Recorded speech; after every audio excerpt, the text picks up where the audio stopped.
Baik, Bapak Ibu sekalian, boleh kita mulai.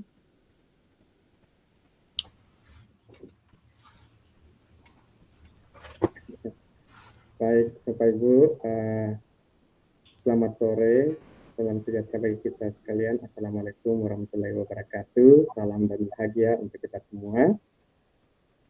Gimana kabarnya Bapak Ibu? Alhamdulillah baik. Alhamdulillah baik, Pak. Alhamdulillah baik. Terima kasih, Bu. Sore ini terus terang saya sangat senang berada di depan Bapak Ibu semua walaupun secara virtual. Kenapa tidak? Karena untuk angkatan yang ke-11 ini saya boleh belajar bersama dengan Bapak Ibu, rekan-rekan saya dari Sulawesi Selatan.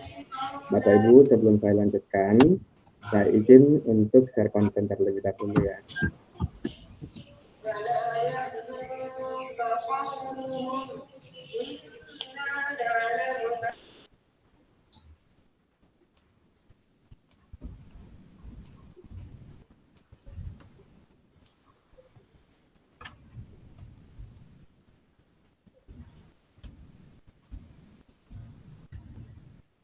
Baik, Bapak Ibu sekalian,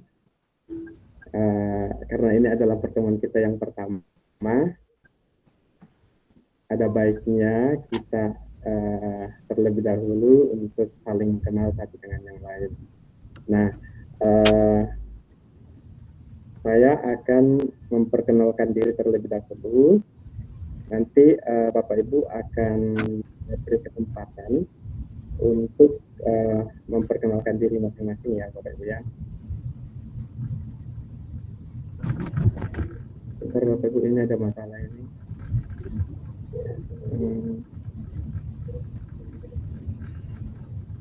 Sepertinya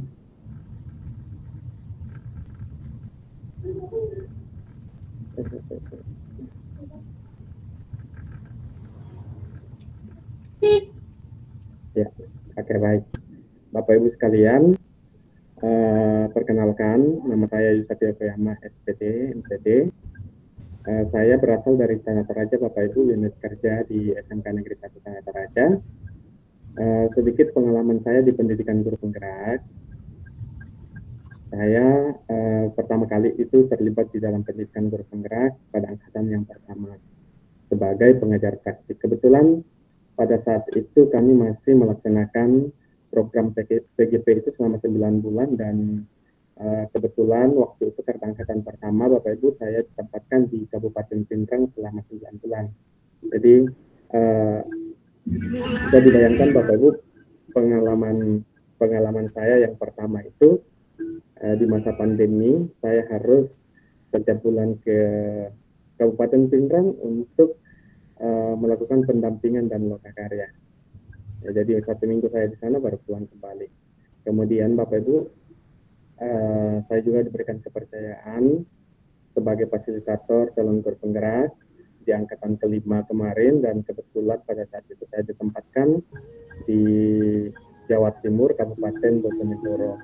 Kemudian angkatan 9 saya ditugaskan di Nusa Tenggara Timur di Kabupaten Timur Tengah Utara dan saat ini saya bersyukur karena bisa terlibat di pendidikan guru penggerak bersama rekan-rekan saya dari Provinsi Sulawesi Selatan. Kemudian Bapak Ibu, ada yang boleh dulu? Saya bisa ya, oke, terima kasih. Jadi guru penggerak rekognisi. Jadi kemarin saya ikut rekognisi di angkatan pertama. Kemudian Bapak Ibu di angkatan yang ke-9, saya sudah mulai bertugas sebagai instruktur calon guru penggerak angkatan 10 dan angkatan 11. Itu sedikit perkenalan diri saya Bapak Ibu. Di sini sudah ada WA, kemudian ada Instagram, Facebook, ya. Silakan Bapak Ibu di follow jika berminat untuk bisa berbagi bersama, berbagi pengalaman, berbagi kegiatan. Ya, demikian perkenalan dari saya dan di dalam room ini Bapak Ibu ada beberapa muka-muka yang tidak asing buat saya.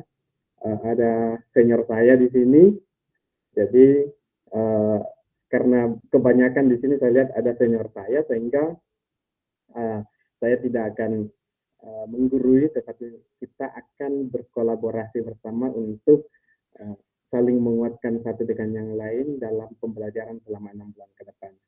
Ya, baik Bapak Ibu, selanjutnya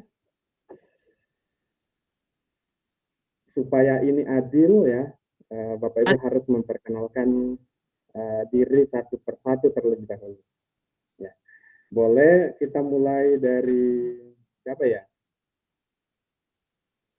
Ya, silakan dimulai dari Pak Faisal. Silakan Pak Faisal. Iya Pak. Bismillah. Assalamualaikum warahmatullahi wabarakatuh. Waalaikumsalam warahmatullahi wabarakatuh. Nah, terima kasih atas kesempatan yang diberikan. Izinkan perkenalkan, nama saya Faisal Bakhtiar. Asal sebenarnya kami dari Bulukumba, tapi tahun 2010 kami itu diterima di Sopeng. Ya, jadi sudah 14 tahun di Sopeng, ya, sudah menjadi orang Sopeng. Seperti itu. Dan kemudian kami penempatan pertama di SD 109 Tanjonge. Setelah 13 tahun di sana ditarik ke sekolah swasta di SD Arehan. Sekolah dasar Islam Terpadu Arehan. Wahda Islamnya Sopeng. Ya. Dan alhamdulillah sudah dikaruniai 3 orang anak. Dan sekarang diberi tugas sebagai pelaksana tugas kepala sekolah di SD Arehan. Ya, seperti itu barangkali perkenalan dari kami. Luar biasa Pak Faisal. Berarti sudah punya pengalaman menjadi seorang pemimpin ya. Baik, terima kasih Pak ya. Selanjutnya saya beri kesempatan kepada Ibu Suwarni Tamrin. Silakan. Halo. Kalau boleh nanti kameranya dibuka Bu ya, supaya kita lihat semuanya ya. Assalamualaikum warahmatullahi wabarakatuh dan selamat malam. Terima kasih atas kesempatan yang diberikan. Pada kesempatan ini saya akan memperkenalkan diri. Nama saya Suwarni Tamrin, berasal dari SDN 131 Saleng. Kebetulan juga tempat tinggal juga di Saleng. Jadi jarak rumah ke sekolah itu sekitar 50 meter depan sekolah. Jadi alhamdulillah bisa setiap hari pantau anak-anak lebih awal. Kemudian sudah menikah, suami orang Bone, jadi orang Sopeng juga. Sekarang jadi orang Sopeng. Tidak, sekira itu dari saya. Assalamualaikum warahmatullahi wabarakatuh. Terima kasih Bu Suwarni, salam kenal ya. Selanjutnya saya persilakan kepada Ibu Nurasya, silakan. Ibu Nurasya, masih sudah ada? Halo. Oke, kalau belum ada, kita persilakan kepada Ibu Fitriani. Silakan Ibu Fitri.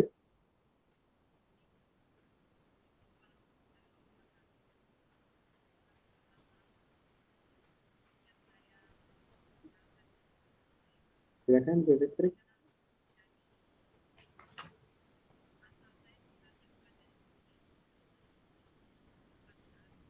Suaranya belum terdengar Bu. Oke, kalau sambil diperbaiki Bu Fitri, kita lanjut dulu ke Ibu Nurhawati, silakan.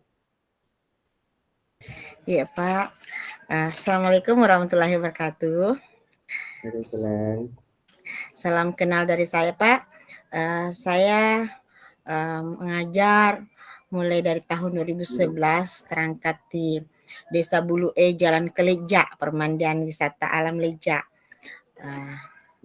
Lumayan jauh sih Pak yang di sana. Saya 8 tahun di sana Pak, tidak ada jaringan. Tapi alhamdulillah peningkatan minat belajar siswa itu luar biasa meskipun berada di daerah gunung.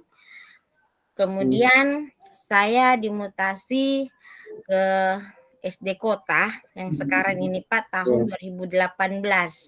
Jaraknya dekat dari rumah, alhamdulillah. Jadi lebih mudah untuk memantau anak-anak, lebih cepat sampai ke sekolah. Ya, alhamdulillah sekarang saya sudah punya anak 1. Ya, alhamdulillah Pak. Ya, bersyukur Pak bisa bergabung di grup penggerak yang berulang kali saya mendaftar, baru kali ini bisa lolos. Terima kasih Pak. Ya, semangat Bu. Terima kasih. Ya, sukses ya Bu. Selanjutnya Ibu Bisnawati, silakan Bu.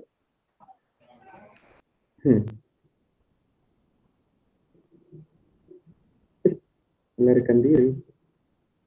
Oke. Kemungkinan jaringannya terganggu, kita masuk persilakan kepada Ibu Darmawati, silakan Bu. Sudah ada ya Bu Bisnaya, silakan Bu. Bismillahirrahmanirrahim. Assalamualaikum warahmatullahi wabarakatuh. Salam sejahtera buat Bapak dan sehat semua buat teman-teman yang ada di sini.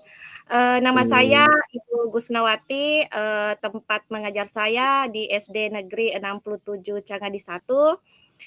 Alamat rumah saya di Cangadi, Kelurahan Galung, Kecamatan Lilireaja. Dan status saya sekarang ini masih sendiri. Ya, sekian dari saya. Bu, nanti dicarikan karakter aja boleh Bu. Nanti tuliskan saja nama, tanggal lahir, tempat tanggal lahir saya di Ambon, 11 Agustus 1987. Makasih Pak dari saya. 87 ya. Oke, terima kasih Bu Gusnaya. Bapak Ibu, kita santai saja ya, jangan tegang-tegang ya, karena kita memulai sesuatu dengan perasaan gembira, bahagia itu akan berakhir juga dengan bahagia, gitu ya Bapak Ibu ya. Nah, selanjutnya saya persilakan Bu Fitri, silakan. Saya ingin mendengar suaranya.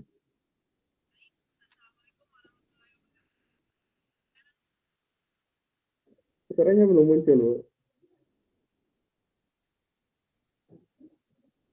Ini sinar saya Bapak Ibu ya, di Universitas Negeri Makassar. Dulu beliau itu yang ospek saya dan saya masih ingat ya bagaimana mereka memperlakukan saya. Bahkan tidak ada suaranya. Oke, kita lanjut dulu ke Ibu Heriani. Silakan Bu Heriani. Terima kasih Pak atas kesempatannya. Assalamualaikum warahmatullahi wabarakatuh. Nama saya Heriani. Saya tinggal alamat saya Talepu, Kelurahan Cabeng, Kecamatan Lilireaja, Kabupaten Sopeng. Saya mengajar di SDN 108 Talepu dan status saya saat ini sudah kawin. Terima kasih. Terima kasih Bu. Semangat. Baik. Selanjutnya Ibu Hasfitra, silakan. Hasfitra. Ibu Hasfitra.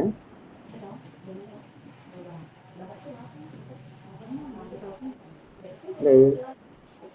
Oke, kita lanjut Ibu Faisa. Halo. Assalamualaikum warahmatullahi wabarakatuh. Assalamualaikum.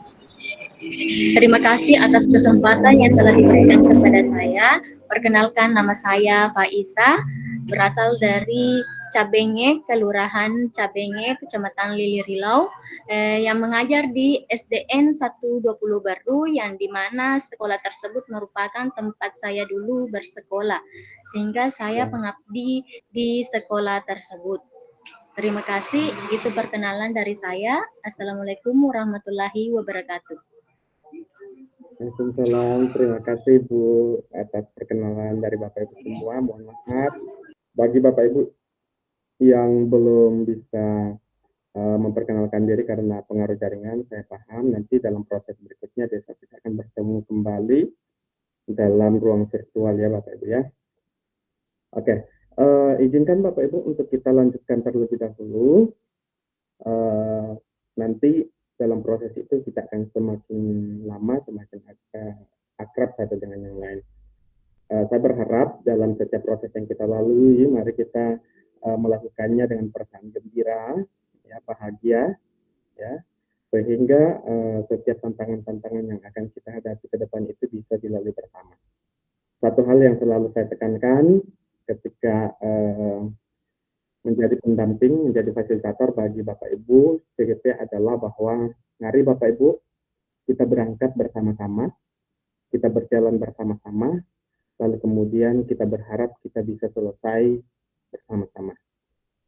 Itu yang harapan saya, semoga itu bisa terjadi. Artinya bahwa dalam proses selama 6 bulan itu terkadang ada di antara kita yang kemudian motivasinya menurun, maka tugas dan tanggung jawab dari rekan-rekan yang lain untuk terus memberikan semangat. Berjalan bersama-sama bukan berarti Bapak Ibu tugasnya harus sama-sama. Tapi kerja tugas bersama-sama, tetapi jenis dan bentuk isi tugas itu berbeda satu dengan yang lain, tentu sesuai dengan pemahaman kita masing-masing. Itu ya Bapak Ibu ya. Baik, saya lanjutkan.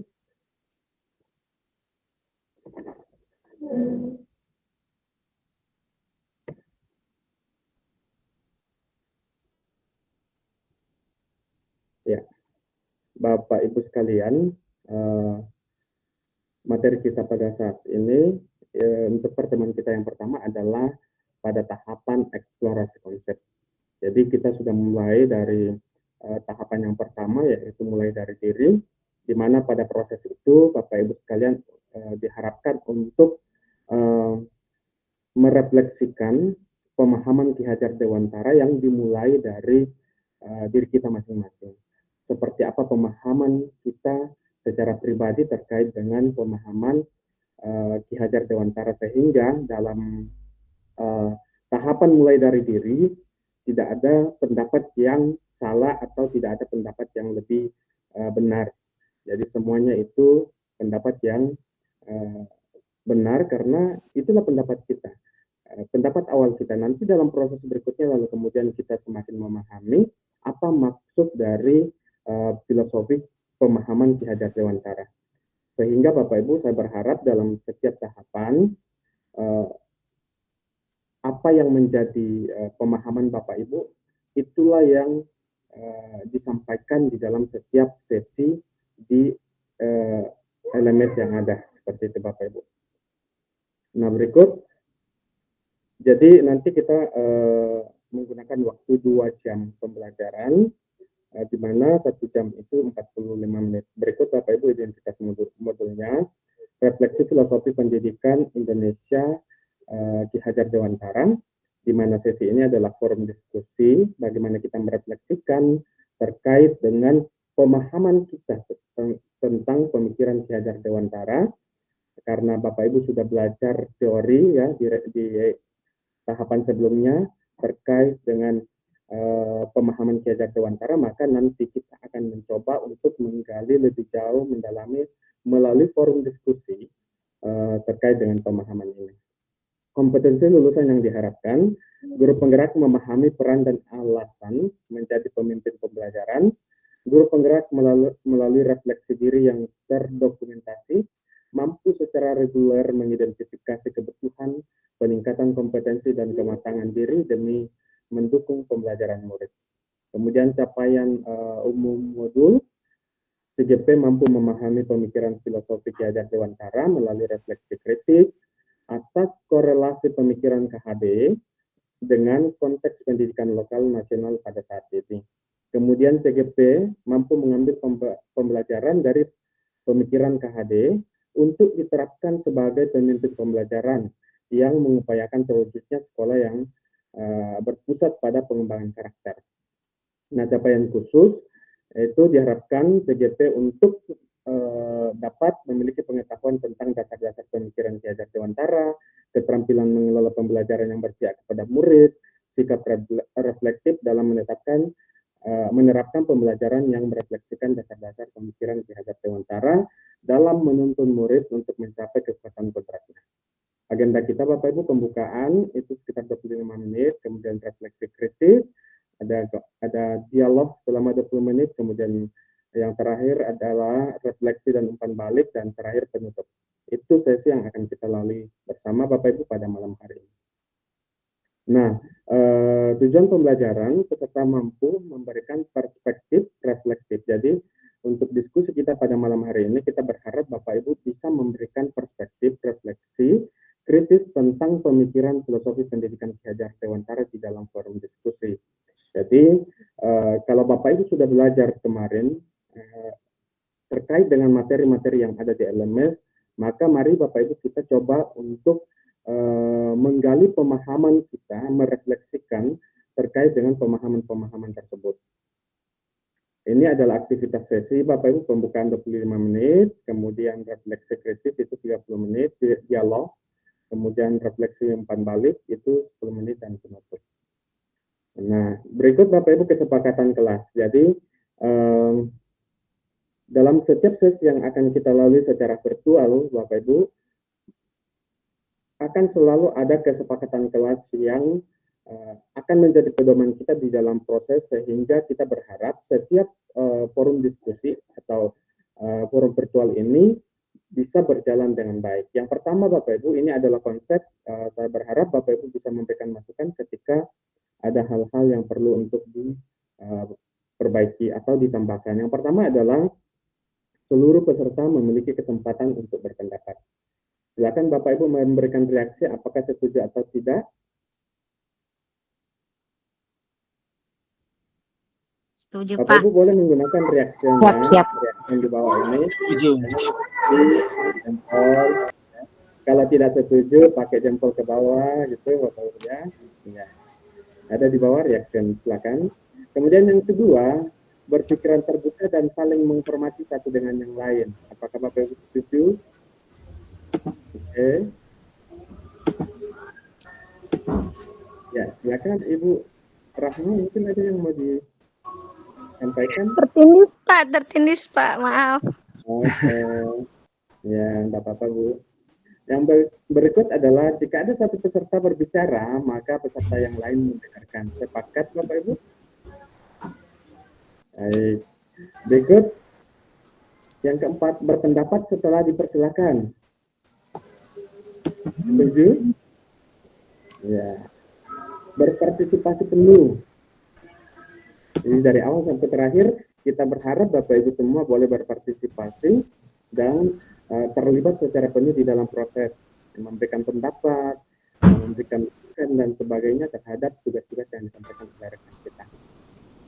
Yang berikut, mengikuti sesi kelas dengan perasaan yang gembira. Nah, ini Bapak Ibu gimana Bapak Ibu sehari-hari ini? Biasanya itu kalau awal-awal ya deg-degan, ada perasaan sanggup nggak ya saya ya Bapak Ibu ya, kan pasti itu ya Bapak ya. Pak Sardi gimana Pak Sardi?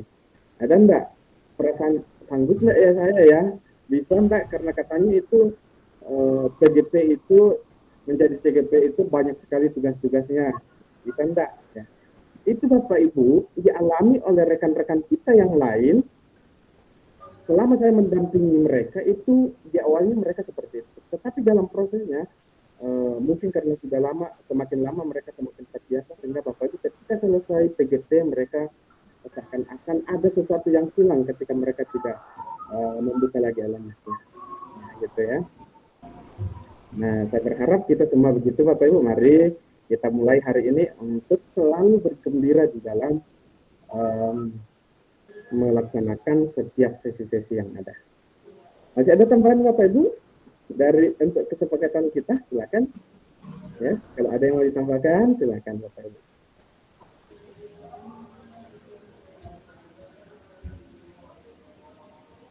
Oke, kalau sudah tidak ada, kita lanjut ya. Nah, oke, kita masuk dalam pertanyaan pemantik. Ada 4 pertanyaan di sini yang perlu kita jawab bersama ya. Yang pertama adalah apa makna kata menuntun dalam proses pendidikan anak bagi Bapak Ibu sekalian. Jadi apa makna proses menuntun dalam proses pendidikan yang Bapak Ibu lakukan di sekolah masing-masing. Silakan Bapak Ibu melakukan raise hand untuk memberikan pendapat. Iya. Silakan Pak Suardi. Silakan, Pak. Terima kasih banyak atas kesempatan yang diberikan. Assalamualaikum warahmatullahi wabarakatuh. Waalaikumsalam warahmatullahi wabarakatuh. Ya, sebelum saya memberikan pendapat, apa itu kata menuntun, mungkin sebaiknya saya memperkenalkan diri dulu. Saya nggak kasih kesempatan ya, Pak.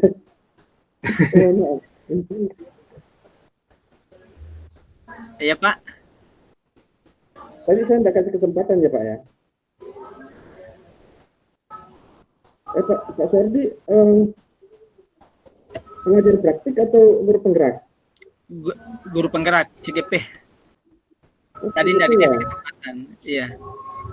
Oh, berarti ada yang kurang ya, Pak ya. Mohon maaf ya, Pak ya, karena ini di data saya ini memang tidak ada. Ya, silakan Pak, sekaligus memperkenalkan diri. Oh ya, terima kasih banyak Pak atas kesempatan yang diberikan. Terlebih dahulu saya memperkenalkan diri saya. Saya Suardi SEAK, bertugas di SMP Negeri 1 Lili Rilau. Salam kenal buat semua teman-teman, walaupun kita masih dalam satu daerah yang sama, namun kita baru dipertemukan di ruangan ini. Masa kerja saya jadi guru itu sudah pengalaman sekitar 18 tahun. 10 tahun pertama saya mengajar di pinggiran Kabupaten Sopeng, jarak dari rumah sekitar 30 km. Alhamdulillah 7 tahun terakhir saya bertugas dimutasi di sekolah dekat dari rumah. Sudah 7 tahun.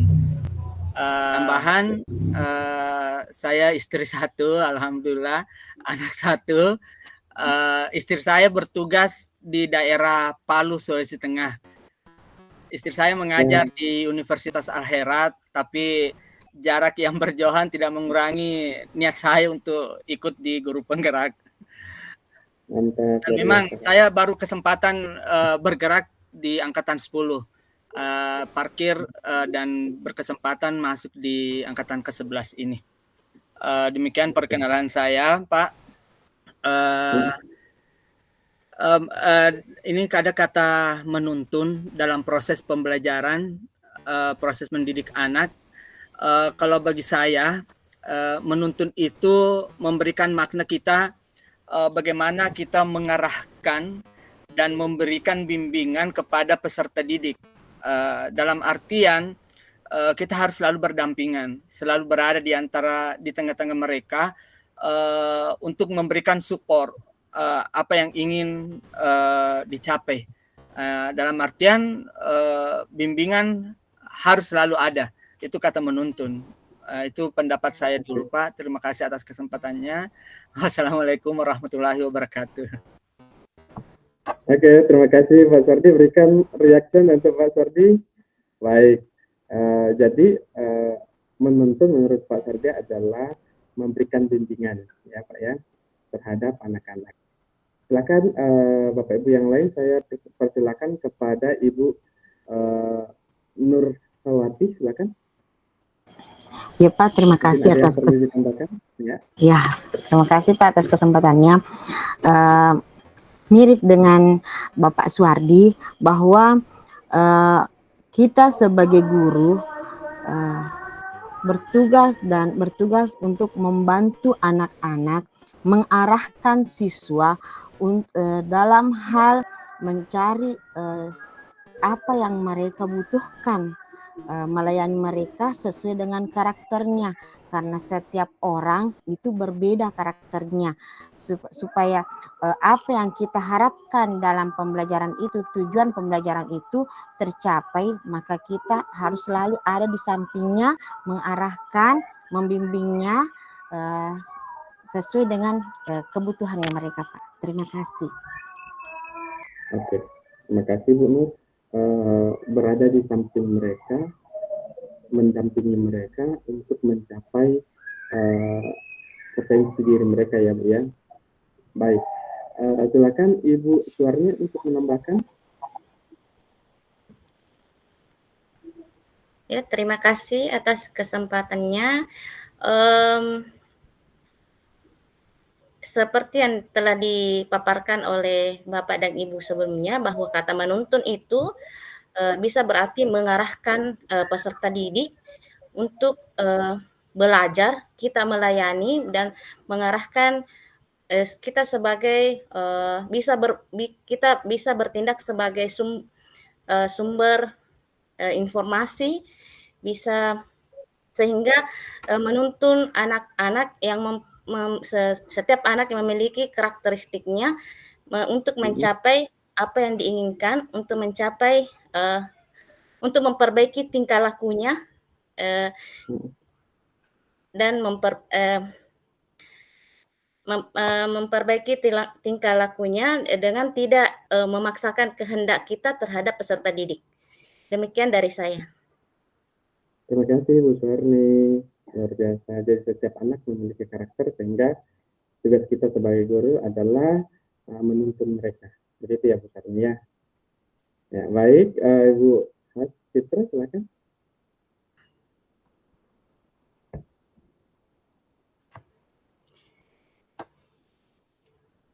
Silakan Bu. Ya, baik. Assalamualaikum warahmatullahi wabarakatuh. Terima kasih kesempatannya Pak. Salam kenal di sini untuk rekan-rekan semua peserta CGP angkatan 11. Jadi tadi maaf ada kendala di perangkat yang saya gunakan. Perkenalkan terlebih dahulu, nama saya Fitriani. Asal saya sebenarnya bukan dari Kabupaten Sopeng, tapi dari Makassar.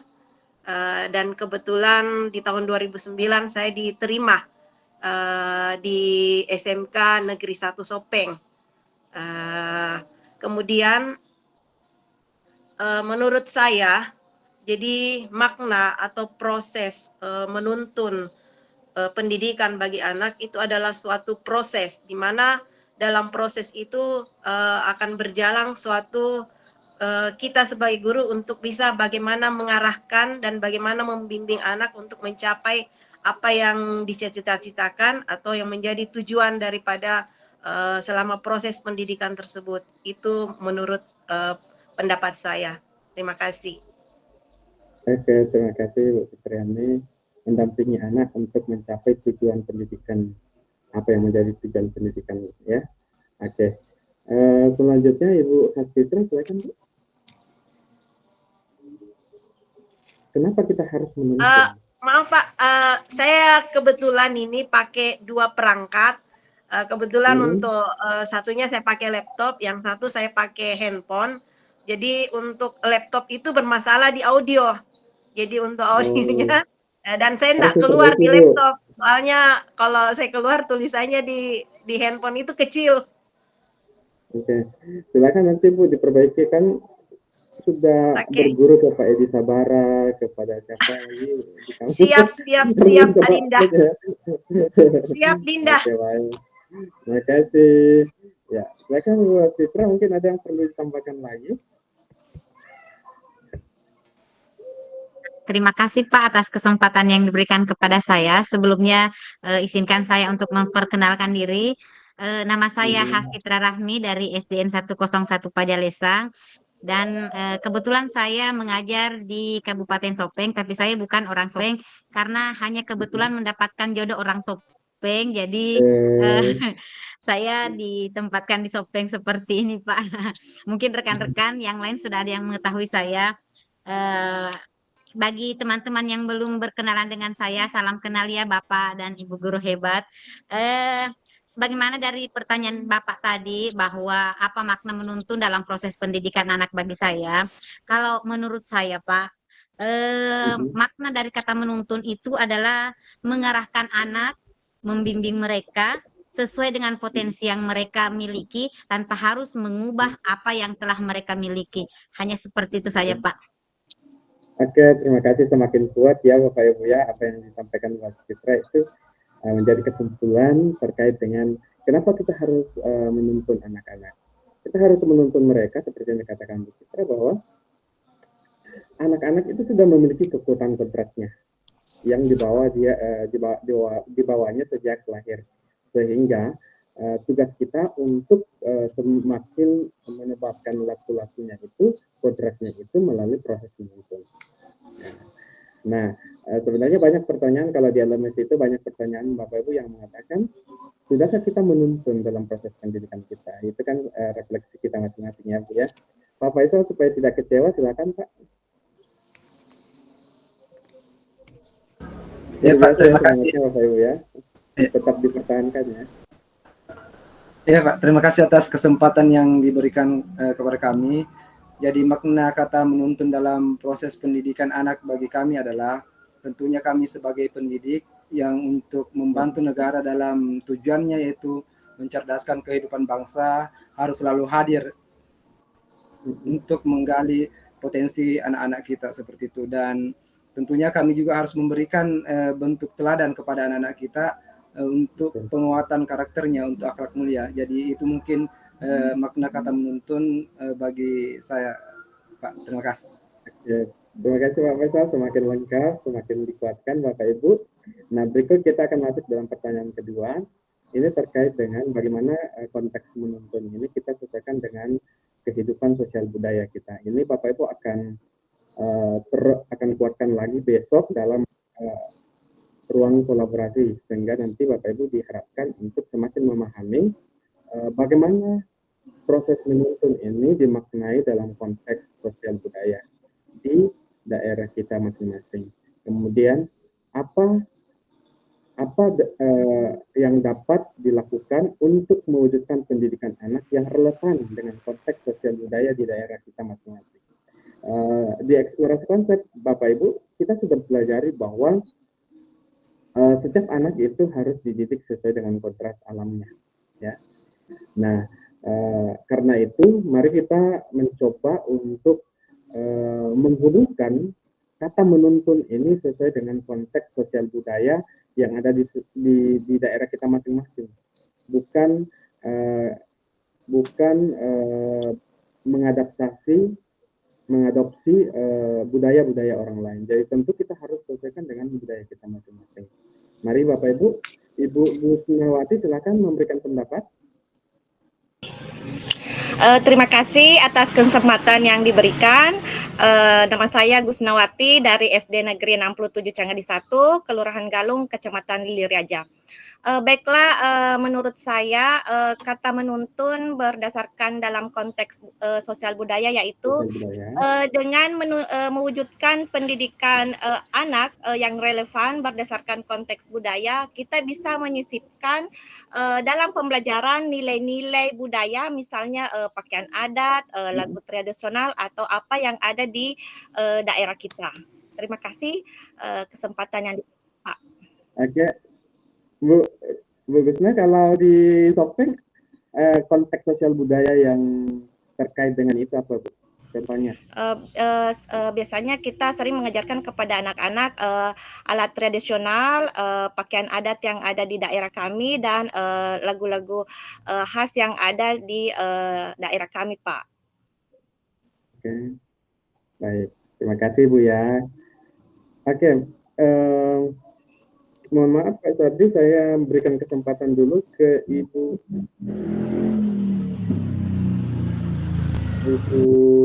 Nurati, sudah ya? Ibu Nurasia ada enggak? Iya, ada Pak. Ya, silakan Bu. Ya, Assalamualaikum warahmatullahi wabarakatuh. Perkenalkan, nama saya Nur Asia, unit kerja SDN 203 Lama Lampe, alamat Lama Lampe, Desa Lukule. Status sekarang sudah menikah dan mempunyai seorang gadis. Terima kasih. Terima kasih Bu. Ya, lanjut Bu.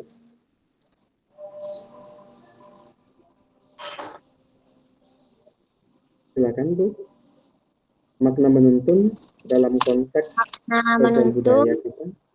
Sosial budaya, yaitu kita sebagai seorang pendidik, yaitu bagaimana cara kita mengajar atau memandu dan membimbing anak didik kita tentang budaya yang ada di sekitar kita. begitu Pak. Oke, ya. Terima kasih Bu. Terima kasih Bu Yes. Nurian. Ya, baik. Jadi membimbing anak sesuai dengan budaya yang ada di sekitar kita. Mungkin ada yang mau ditambahkan lagi? Waduh, luar biasa nih semangatnya. Ibu Nurhawati, Bu, silakan. Terima kasih Pak atas kesempatannya. Inspiratif sekali jawaban teman-teman tentang bagaimana kata menuntun itu dalam konteks sosial budaya dalam dunia pendidikan. Selama ini Pak dalam pembelajaran saya selalu mengedepankan karakter, bagaimana pembiasaan anak-anak. Misalnya ketika ketemu dengan orang tua atau yang lebih tua, membiasakan diri dalam mapatabe. Dalam di Sopeng itu Pak ada kata mapetabe, artinya menghargai, minimal kalau lewat atau depan orang tua permisi tabe, jadi tidak nyelonong begitu saja. Itu kami selalu ajarkan untuk hal-hal dalam pembelajaran itu. Kemudian Pak di bidang kebudayaan di daerah kami itu terutama Pak di Batu-Batu Sopeng, beberapa budaya, contohnya kalau pakaian daerah kan jelas ada pakaian daerah kita, baju bodoh, bagaimana pada saat kegiatan Hari Pendidikan Nasional dipakai itu Pak untuk mengenalkan bagaimana pakaian adat pada peserta didik. Kemudian alat tradisional, di sini biasa ada acara mapadendang. Ketika panen padi itu ada acara mapadendang. Setelah panen padi, iya Pak. Ada juga acara di danau. Nah, itu Pak kan dekat dengan danau begitu Pak. Terima kasih. Oke, terima kasih Bu Nurhawati. Besok akan kita gali lebih jauh ya Bu Nur ya, bagaimana kita menyesuaikan sosial budaya kita dengan pemahaman Ki Hajar Dewantara. Besok itu akan kita bahas dalam ruang kolaborasi. Ditahan dulu ya Bu ya.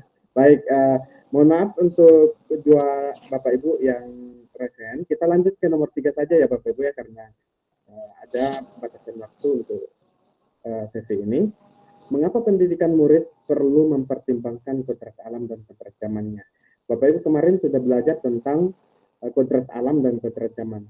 Lalu kemudian muncul pertanyaan, mengapa perlu mempertimbangkan kodrat alam dan kodrat zaman?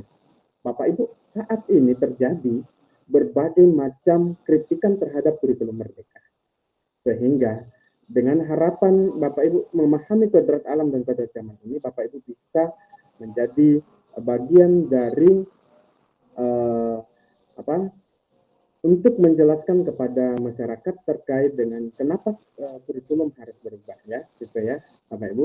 Silakan memberikan pendapat mengapa anak-anak harus dipertimbangkan kodrat alam dan kodrat zamannya dalam pendidikan. Silakan Bu Fitriani, boleh dijawab, silakan. Atau Bu Fausia, silakan. Ya, silakan Bu Fitri.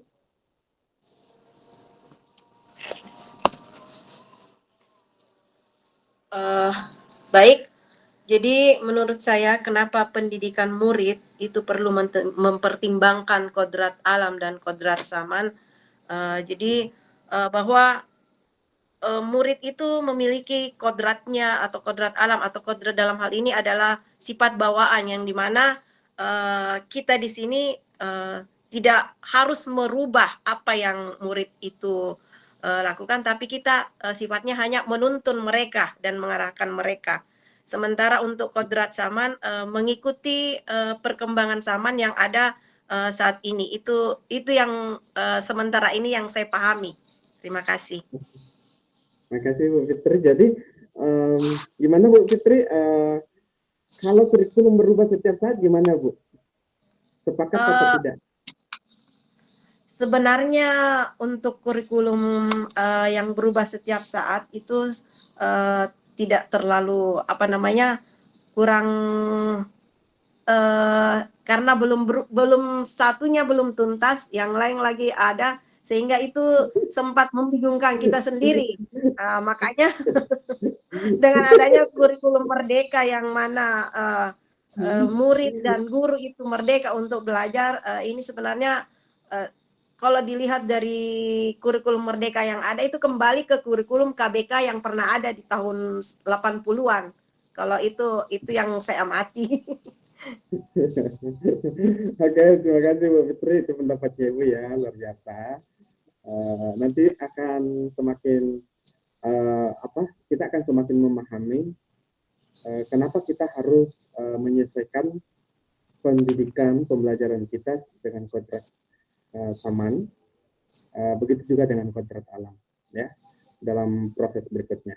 Baik, selanjutnya kita akan masuk dalam pertanyaan yang keempat. Apa relevansi pemikiran Ki Hajar Dewantara pendidikan yang berhamba kepada anak dengan peran Bapak Ibu sebagai pendidik? Ya, ini Bapak Ibu isu yang juga hangat dibicarakan ya Bapak Ibu ya. Pendidikan yang berhamba pada anak.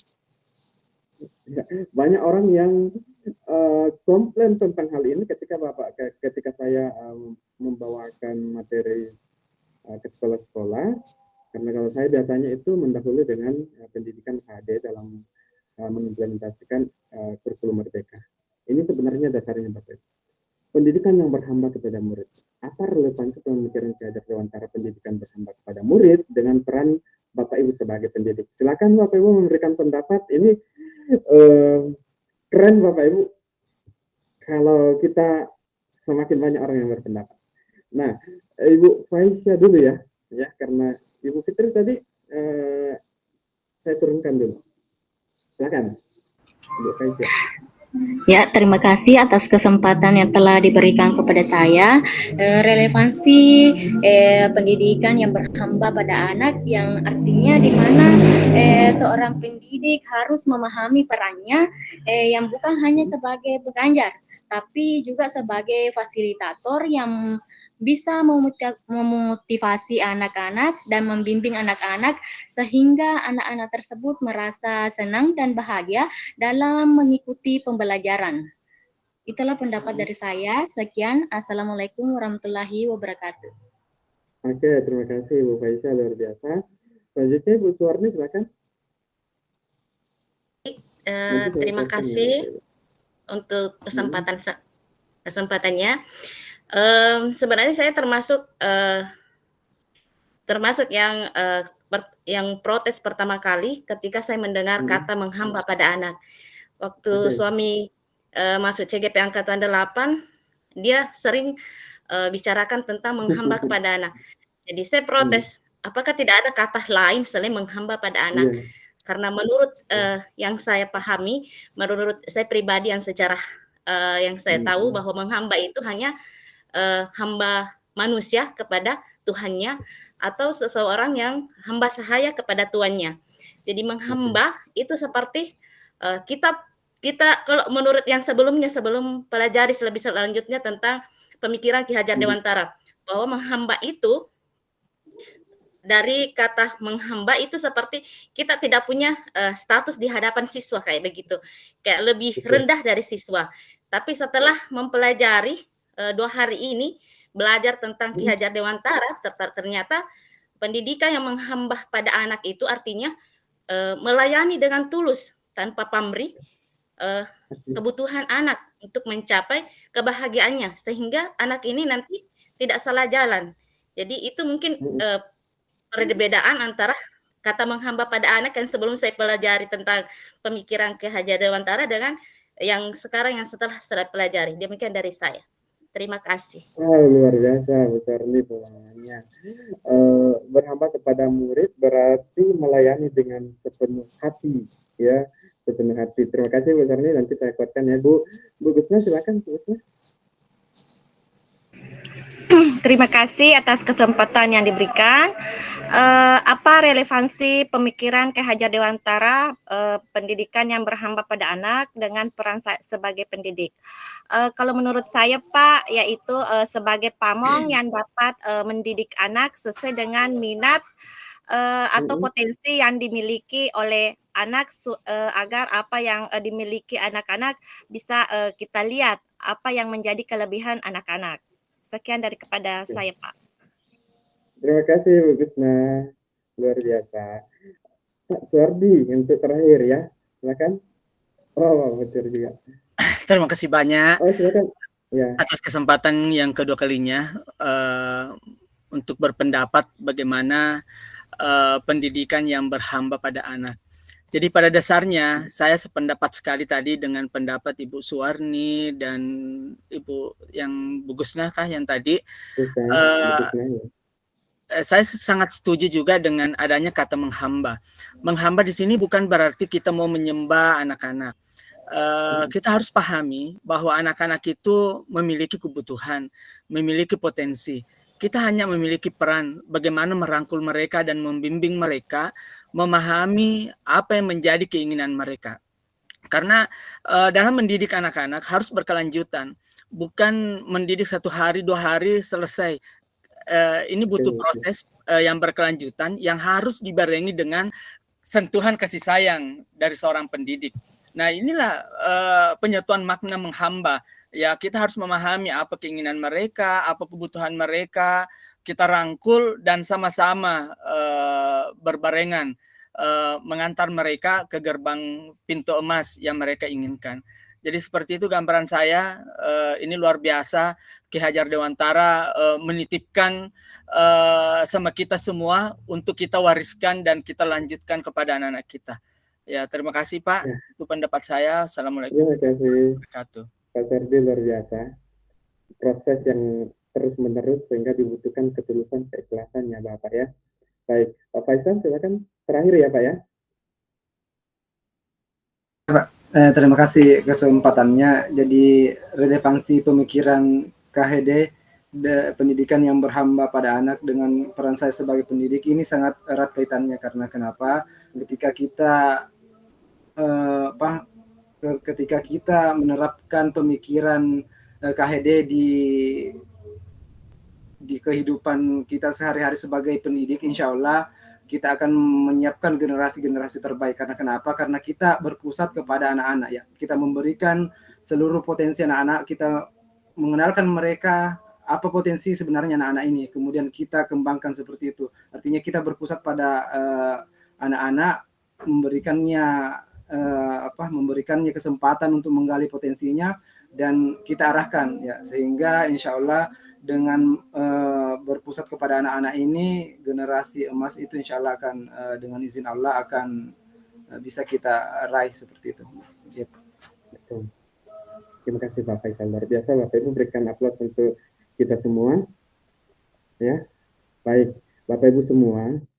Dari 4 pertanyaan pemantik yang ada ini, terutama di bagian yang terakhir ini, kita berharap Bapak Ibu yang hadir pada saat ini tidak lagi mempertanyakan tentang pendidikan yang berhamba kepada anak. Kalau memang ada beberapa tempat yang masih tidak terlalu langsung menggunakan kata berhamba kepada anak, bisa diganti pendidikan yang berpihak kepada anak. Ini hanya sebuah makna Bapak Ibu yang mau menggambarkan kepada kita bahwa sejatinya pendidikan itu harus benar-benar melayani anak secara terus-menerus, berkesinambungan apa yang menjadi kebutuhan belajar mereka. Itu sebenarnya intinya. Jadi setiap proses yang kita lakukan, baik itu asesmen diagnostik di kurikulum Merdeka ini untuk mengetahui kebutuhan belajar murid, maka itulah yang dimaksud dengan berpihak kepada murid, berhamba kepada anak. Bagaimana kita selalu hadir untuk menuntun anak-anak kita sampai kepada kekuatan kodratnya masing-masing.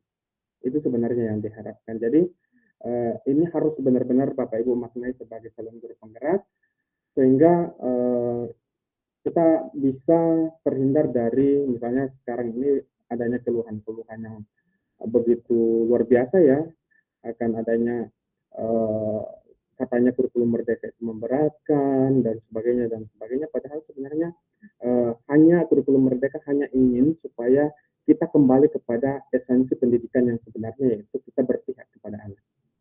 Berpihak kepada anak, memenuhi kebutuhan pembelajaran mereka di sekolah sesuai dengan kebutuhan mereka masing-masing. Nah, makanya dalam salah satu kekuatan dari kurikulum Merdeka adalah melakukan asesmen setiap saat. Prosesnya itu berkesinambungan. Pak Sardi katakan itu harus berkesinambungan terus-menerus, dan untuk memberlakukan secara terus-menerus itu maka dibutuhkanlah ketulusan dan keikhlasan kita untuk benar-benar memberikan layanan yang terbaik untuk anak. Gitu ya Bapak Ibu ya. Ya, baik, kita lanjutkan lagi untuk sesi berikutnya. Terima kasih Bapak Ibu atas berbagai pemahaman, kita saling menguatkan, akhirnya kita semakin kuat dengan pemahaman yang terkait dengan pemikiran KHD ini. Nah, Bapak Ibu sekalian, untuk modul ini kita lihat ada rangkuman dari proses pembelajaran kita di eksplorasi konsep ini. Jadi tujuan pembelajaran, peserta memahami pemikiran KHD, peserta menganalisis konsep-konsep pemikiran KHD. Nah, di dalam ini, Bapak Ibu telah belajar tentang bagaimana potret pendidikan Indonesia sejak zaman kolonial sampai pada saat ini. Bapak Ibu sudah menyaksikan video-video ya, bagaimana proses pendidikan pada saat kolonial ya, dan tentu sampai pada saat ini. Inilah yang dimaksud dengan kontrak zaman ya, kontrak zaman.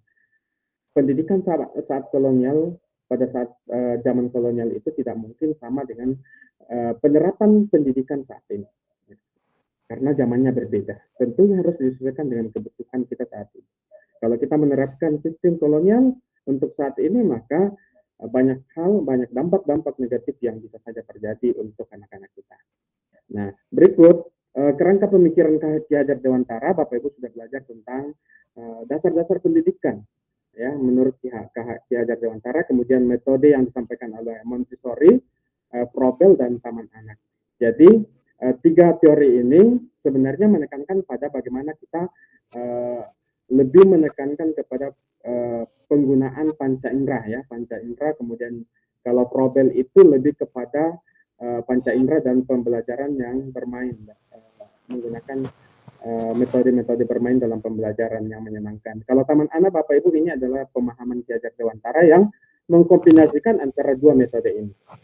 Lalu Bapak Ibu, kita belajar tentang asas pendidikan Ki Hajar Dewantara yang kemarin kita coba untuk refleksikan mulai dari diri tentang pendidikan dan pengajaran.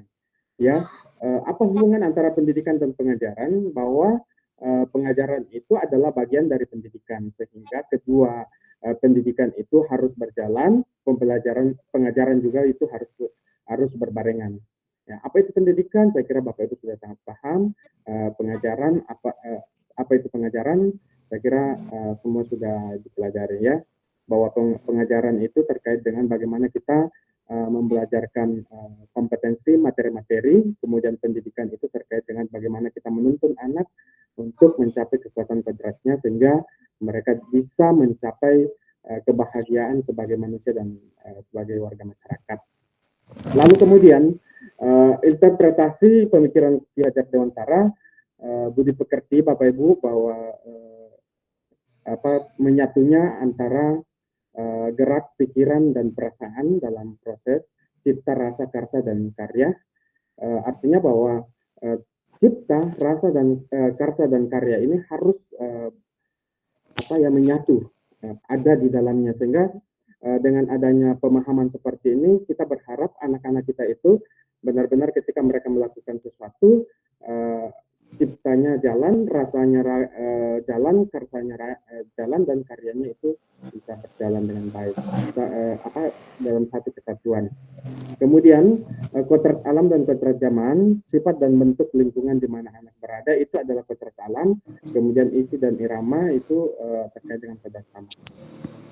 Lalu kita juga belajar tentang dasar pendidikan yang menuntun. Tadi sudah kita ibaratkan seperti misalnya seorang petani, bagaimana kita menuntun anak seperti seorang petani yang menanam sebuah pohon ya.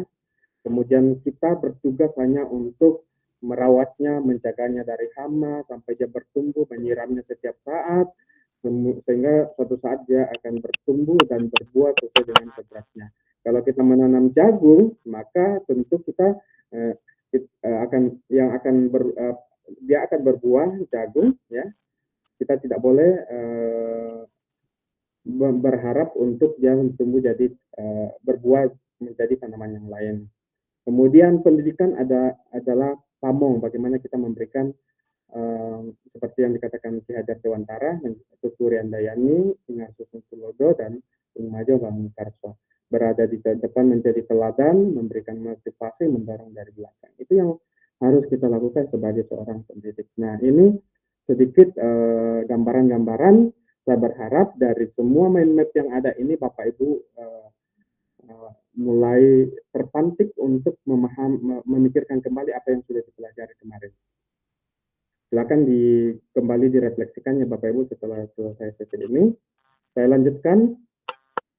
Kita akan masuk dalam diskusi dan tanya jawab. Nah, pada sesi diskusi ini Bapak Ibu, CGP saling berdialog untuk mengkonfirmasi perspektif setiap CGP dalam memaknai dan menghayati pemikiran Ki Hajar Dewantara dengan saling bertanya atau mengkonfirmasi perspektif rekan CGP yang lain. Saya sebagai fasilitator akan memandu Bapak Ibu sekalian. Nah, silakan Bapak Ibu dari keseluruhan pemahaman yang Bapak Ibu sudah pelajari, silakan memberikan pemahaman, garis-garis besar pemahaman atau perspektif Bapak Ibu terkait dengan pemikiran Ki Hajar Dewantara ini. Siapa yang bisa memulai terlebih dahulu? Silakan. Apa yang Bapak Ibu dapatkan dari pembelajaran tentang pemikiran Ki Hajar Dewantara ini? Silakan. Apa benang merah yang Bapak Ibu dapatkan dari pemahaman pemikiran Ki Hajar Dewantara ini? Silakan Ibu Nurhayati. Maaf Pak, saya Nurhawati. Oh, sorry, Nurhawati, mohon maaf ya Bu ya. Iya Pak.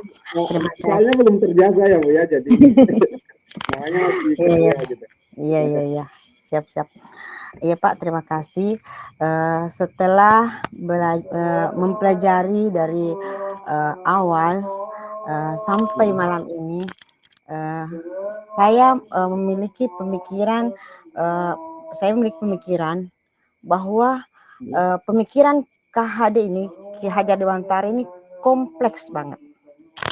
Dan saya sebagai seorang guru Pak, belum bisa sampai ke sana. Contoh saja Pak, dalam melayani kebutuhan disesuaikan dengan materi yang ada, terkadang saya sering memaksa anak-anak untuk mencapai materi itu. Meskipun saya tahu bahwa anak-anak tersebut itu berbeda cara tanggapnya, tetapi saya ingin mereka sampai. Nah, disinilah Pak, saya akui bahwa saya keliru, tapi saya juga dikejar target untuk sampai ke sana Pak. Jadi pemikiran saya bahwa saya keliru, meskipun saya tahu bahwa saya keliru, tapi saya masih melakukan hal tersebut. Terima kasih. Oke, luar biasa Ibu Nurhawati. Nah, gimana Bapak Ibu sekalian? Ada tanggapan enggak dari Bapak Ibu sekalian terkait dengan pendapatnya Ibu Nurhawati? Silakan Pak Suardi. Iya, silakan. Terima kasih banyak. Ini tadi suatu pendapat dari Ibu Nurhawati ya. Kita sebagai seorang guru memang terkadang memaksakan sesuatu terhadap anak. Harus begini ya harus begini. Nah, inilah sejak saya mengikuti ini materi-materi awal dari modul ini, saya kembali mengatakan bahwa Ki Hajar Dewantara itu sangat luar biasa. Pemikirannya tidak tertelan oleh zaman. Bahwa jangan paksakan anak-anak. Di mana mereka berada, perkenalkanlah budaya mereka. Kalau mereka ada di pegunungan, jangan paksa anak-anak untuk belajar mencari ikan di laut. Kan seperti itu yang harus kita membentuk anak-anak. Kembalikan ke alamnya, ajarkan mereka budayanya dengan harapan mereka bisa bertumbuh kembang sesuai dengan kodratnya di mana mereka berada. Jadi ini saya bilang luar biasa Ki Hajar Dewantara. Kapan dan dimanapun, insya Allah kita bisa menyesuaikan dengan zamannya. Terima kasih, itu pendapat saya. Luar biasa. Terima kasih Pak Suardi dan Bu Nurhawati tadi. banyak sekali yang ingin berpendapat. Silakan Bu Hascitra. Ya. Gimana Bu? Terima kasih Pak atas kesempatan yang diberikan. Eh, Jujur, setelah belajar dari guru penggerak ini, banyak sekali hal yang saya dapatkan Pak. Termasuk eh, selama ini saya salah Pak, dan saya merasa tertampar dengan apa yang telah saya pelajari ini. Karena sebagaimana Pak, saya itu tipe guru yang memaksa. Jujur Pak, saya itu orangnya tipe guru yang memaksa. Di saat saya mengajarkan perkalian, misalnya saya mengajarkan perkalian, saya mengharuskan bahwa siswa saya itu harus bisa. Padahal sebenarnya kan mereka itu berbeda. Ada yang kadang lebih cepat tanggap, ada yang Lebih tidak. cepat, Namun betul. di dalam batin saya itu Pak, saya harus memaksakan mereka untuk tahu. Nah, setelah dari seperti tadi yang dikatakan oleh Ibu Nurhawati, saya itu kadang saya kadang lost control, memarahi murid saya yang terkadang pada saat saya memberikan materi, mereka itu bermain dengan temannya yang lain. Karena mungkin teman kita di CGP ini Suwarni Tamrin, karena saya kebetulan pernah satu sekolah dengan beliau. Mungkin dia tahu karakter mengajar saya seperti apa. Saya itu orangnya jujur Pak, orangnya keras dan memaksa siswa harus tahu apa yang saya ajarkan Pak. Dan setelah saya mempelajari dan membaca kembali apa yang diutarakan dari pemikiran Bapak KHD ini, saya merasa malu dan betul-betul Pak sangat tertampar. Akan insya Allah melalui guru penggerak ini, mudah-mudahan saya bisa mengubah mindset mindset saya dari yang keras dan kembali harus mengembalikan kodrat Saman dan kodrat alam itu Pak. Terima kasih atas kesempatan yang luar diberikan. biasa. Terima kasih Bu Has, karena baru sedikit Ibu belajar tentang pemahaman Ki Hajar Dewantara, Ibu sudah merasa bahwa langsung merefleksikan dengan proses yang yang Ibu alami selama ini. Aduh, luar biasa Bu. Tetap pelajari, karena sebenarnya seperti yang dikatakan Pak Suwardi tadi, nilai-nilai yang disampaikan oleh Ki Hajar Dewantara ini sangat luas dan kompleks dan tidak termakan oleh zaman Bapak Ibu. Karena itu memang terus kita gali. Bayangkan Bapak Ibu di K13 kemarin kan kita sudah menerapkan, kita sudah pemahaman KHD ini sebenarnya kita sudah terapkan. Tetapi kemudian dengan adanya kurikulum Merdeka ini kita semakin menggali lebih jauh apa sih maksudnya, apa sih yang dimaksudkan oleh KHD, sehingga melalui pendidikan guru penggerak ini memang sudah diformat sedemikian rupa modulnya, sehingga diharapkan kita semakin paham apa maksud apa yang dimaksudkan Ki Hajar Dewantara. Silakan Pak Faisal. Iya Pak, jadi kalau kami melihat Ki Hajar Dewantara ini merupakan tokoh nasional di bidang pendidikan yang kami lihatnya itu memiliki ide yang brilian dalam bidang pendidikan. Ya, dia katakan bahwa salah satu membuat masyarakat kita menjadi beradab adalah melalui pendidikan. Karena kita memang lihat kondisi sekarang bahwa banyak orang-orang oknum yang memiliki ilmu tinggi, tapi ternyata dia melakukan tindakan-tindakan yang merugikan negara, semisal melakukan korupsi dan lain-lain. Karena itu karena adanya hilang adab atau karakter yang hilang dari situ. Oleh itu, insya Allah ini merupakan solusi pemikiran KHD dalam mengatasi persoalan bangsa, yaitu menitik beratkan kepada penguatan karakter. Ya, kalau adabnya sudah bagus, ilmunya tinggi, insya Allah ilmunya tidak akan disalahgunakan. Jadi kami merasa KHD ini merupakan tokoh yang brilian dalam dunia pendidikan. Iya, seperti itu. Betul sekali Pak Faisal, luar biasa Pak. Jadi kita semakin memahami bahwa ternyata Ki Hajar Dewantara ini jauh-jauh hari sudah melihat kondisi yang akan terjadi pada tahun 2024 seperti itu ya Pak ya. Dia sudah bisa menerawang dari jauh, sehingga muncullah pemahamannya yang sebenarnya adalah solusi terbaik dari apa yang terjadi di negara kita saat ini. Ya. Silakan Bu Fitri. Baik, terima kasih Pak. Jadi pemikiran Ki Hade ini sebenarnya menurut saya kenapa Ki Hade sangat pantas dijuluki sebagai tokoh atau pahlawan pendidikan nasional itu karena dengan pemikiran-pemikirannya ini yang tidak luput oleh zaman. Nah, tapi yang menjadi ganjalan di pemikiran saya itu bagaimana perlakuan kita guru untuk menangani siswa yang anak usia dasar atau dalam hal ini adalah tingkat SD SMP dengan perbedaannya. Di sini saya ingin pertanyakan tentang perbedaannya, perlakuan kita, karena kan sesuai dengan makna atau filosofi yang diberikan oleh Bapak KHD ini bahwa pendidikan itu harus berpihak pada murid. Jadi apakah perlakuan kita antara anak usia dini dengan tingkat SMA atau SMK itu sama atau beda? Karena kalau melihat kondisi sekarang dalam hal ini adalah pengalaman apa yang saya dapat di sekolah, yakni bahwa kalau anak tingkat SMK atau SMA itu beda lah perlakuan kita terhadapnya. Kalau anak SMA SMK itu sedangkan kita beri tugas, dia tidak kerjakan, apalagi kalau dia tidak diberi sama sekali. Saya kira itu yang menjadi yang saya ingin lemparkan di forum ini. Bagaimana, karena kalau saya melihat rekan-rekan sekalian kan rata-rata ada dari guru SD. Iya. Terima kasih. Oke, luar biasa Bu Fitriani. Siap-siap rekan-rekan yang lain untuk menjawab ya.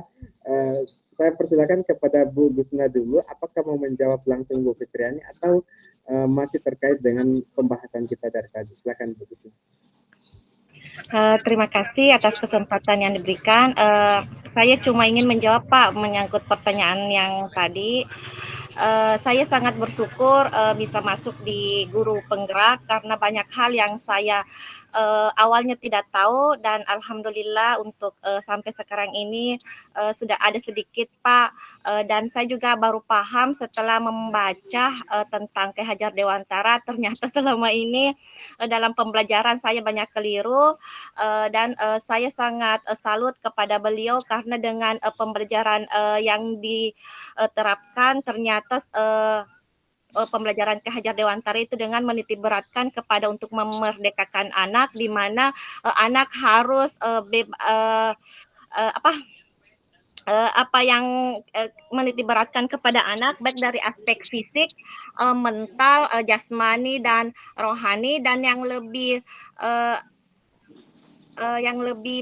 yang lebih ini untuk saya yaitu dia lebih menitik beratkan kepada pembimbingan karakter dibandingkan dengan akademis yang ada pada anak.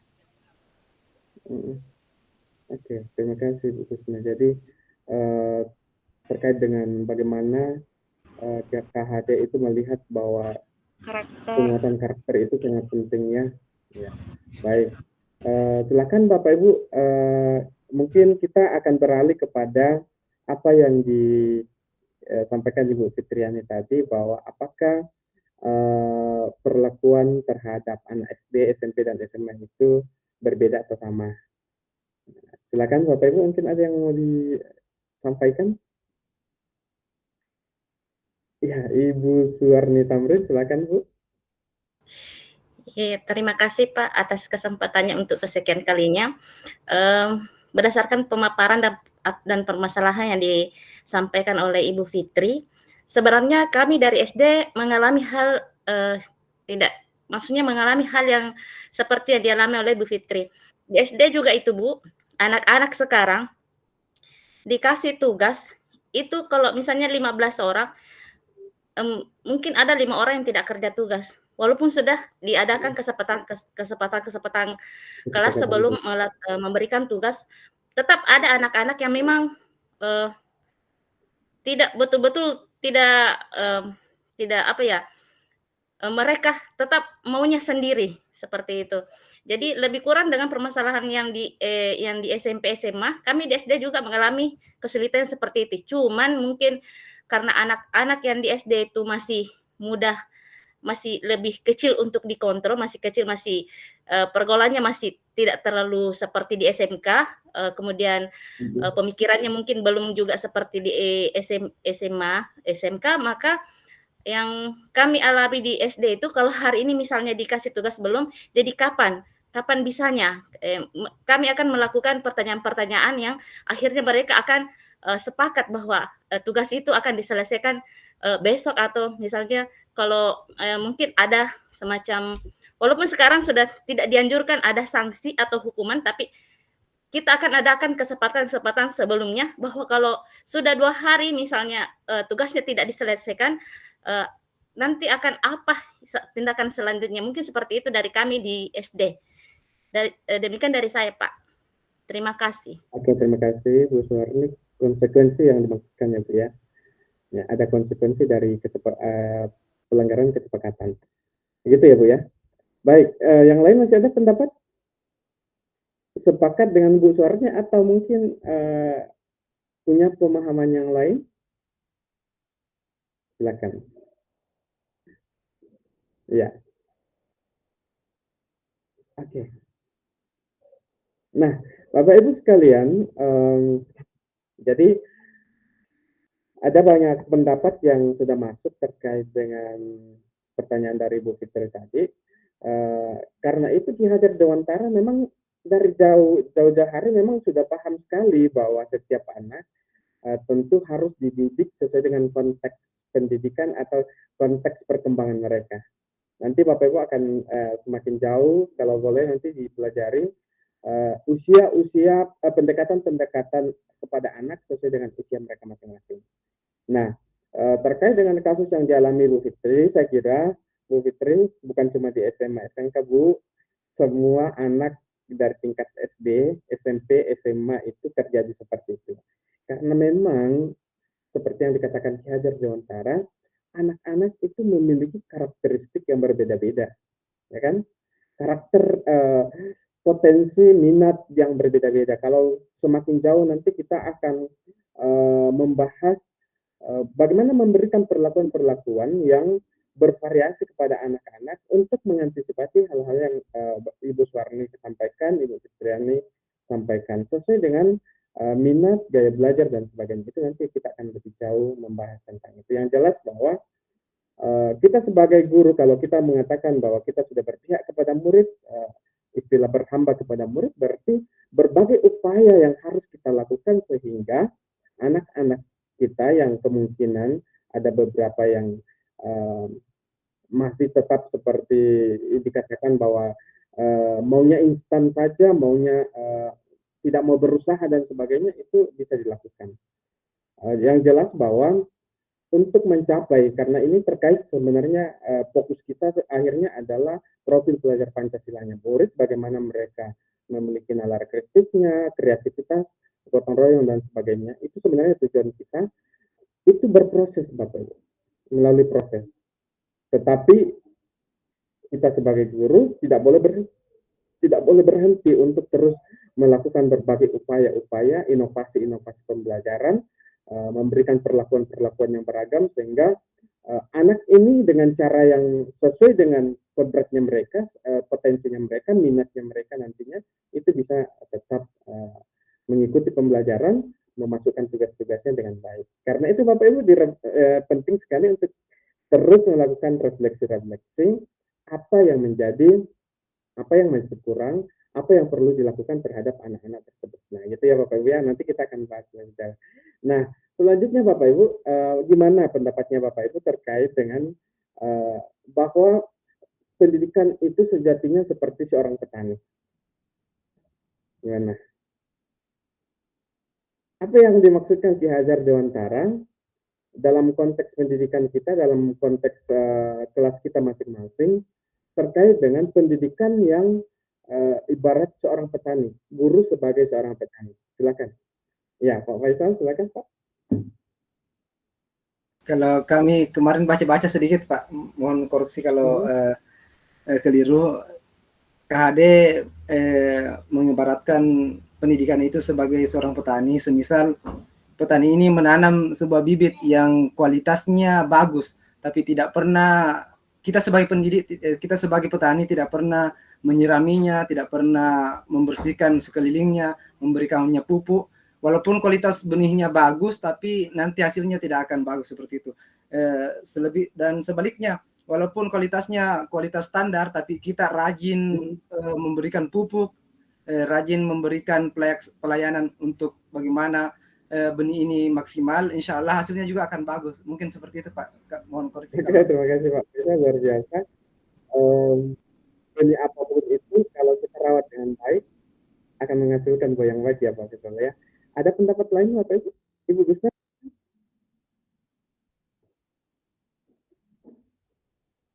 Pak Suardi, silakan Pak Suardi. Terima kasih banyak Pak. Setelah juga saya membaca modul, ini hal menarik dari pemikiran KHD, mengibaratkan pendidikan itu sebagai petani. Ini luar biasa. Manusia menanam manusia, ini kan maksudnya ujung-ujungnya seperti itu. Kita manusia mau memanusiakan manusia, mungkin seperti itu gambarannya. Petani kan juga seperti itu. Kita menanam padi, nggak mungkin kita menunggu jagung. Kita menanam jagung, tidak mungkin kita menunggu kacang. Jadi pada dasarnya sebagai seorang petani kita harus memiliki ilmu. Tidak mesti ada bibit langsung kita mau tumbuh kembangkan. Jadi harus kita persiapkan dulu tanahnya seperti apa. Karena ini tanah, artinya dalam hal ini lingkungannya yang menjadi tempat menanam bibitnya tadi itu. Jadi tanah dulu harus dipersiapkan bagaimana. Kalau tanahnya sudah potensial untuk ditanami bibit, baru kita lanjutkan. Artinya apa? Kalau di dunia pendidikan mungkin lingkungan sekolah kita ibaratkan sebagai tanahnya. Apakah kita bisa menumbuh kembangkan peserta didik kita sesuai dengan harapan yang ingin kita capai tadi dalam filosofi bertani. Jadi ini luar biasa dari pemikiran Ki Hajar Dewantara mengantar kita untuk memanusiakan manusia. Kan seperti itu gambarannya. Bagaimana kita menjaga, memelihara, memupuk, menyiram, pencahayaan, semua ada peranannya sama guru. Kita mau memanusiakan manusia yang tadi. Ya seperti itu gambaran saya, luar biasa Ki Hajar Dewantara membantu kita untuk meluruskan kembali jati diri kita sebagai seorang guru. Assalamualaikum. Oke, terima kasih. Ya, terima kasih Pak Suardi. Jadi proses yang tadi disampaikan Pak Suardi itu bagaimana kita menyiapkan lahannya, ini yang terkait dengan lingkungannya. Ternyata lingkungan itu juga sangat mempengaruhi pertumbuhan ya Bapak Ibu ya. Jadi tadi kalau dikatakan ada anak-anak yang memiliki apa ya agak berbeda dari teman-temannya yang lain, saya tidak mau katakan bahwa anak yang nakal ya, karena sebenarnya setiap anak itu menurut Ki Hajar Dewantara, kalau ibarat petani tadi Pak Faisal katakan, walaupun dia dikatakan orang kualitasnya tidak bagus, tetapi pasti akan bertumbuh dengan baik. Artinya bahwa setiap anak itu sebenarnya tidak ada anak yang nakal, tidak ada anak yang bodoh dan sebagainya. Cuma kita belum menemukan cara yang paling tepat untuk memberikan pendidikan yang tepat bagi mereka sesuai dengan kebutuhan itu. Nah, masih ada tadi yang angkat tangan. Jadi tumbuh kembang tadi kalau dikatakan tanaman itu lingkungannya juga harus diperhatikan, proses perawatannya juga harus dilakukan secara berkesinambungan menurut Ki Hajar Dewantara. Jadi makna petani ini Bapak Ibu sebenarnya juga kalau kita merenungkan itu maknanya luar biasa.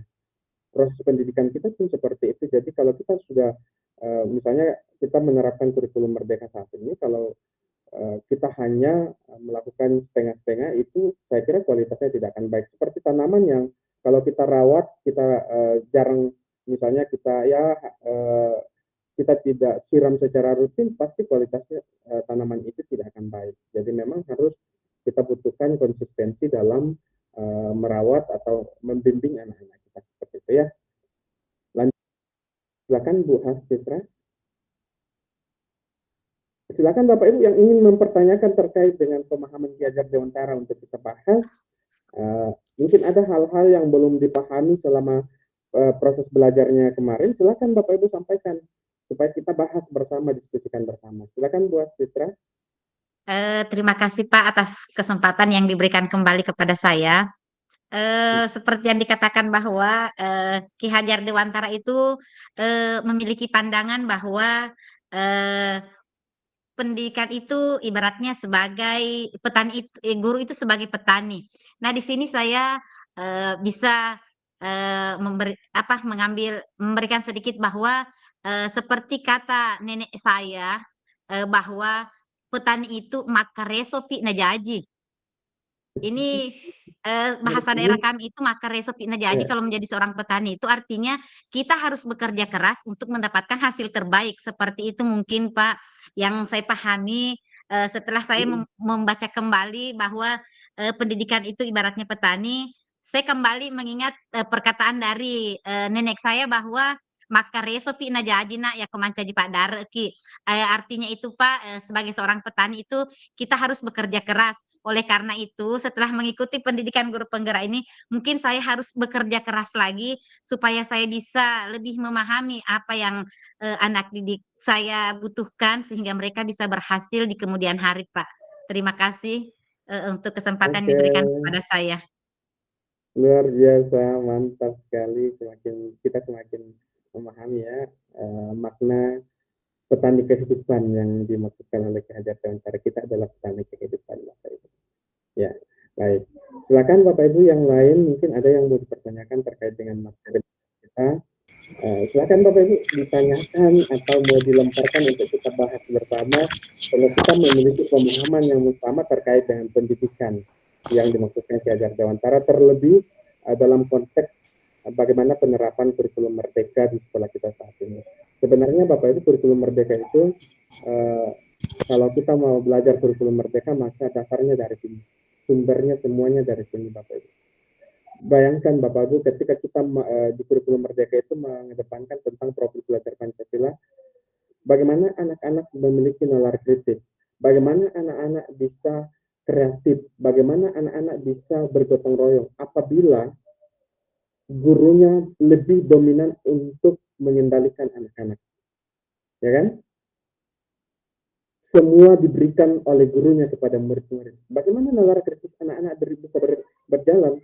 Ya, kalau anak-anak itu seperti disuapi, langsung disuapi, tidak diberikan tantangan-tantangan untuk mereka bisa berpikir. Bagaimana nalar kritisnya bisa berjalan? Kalau tidak ada ruang bagi mereka untuk bisa berpikir.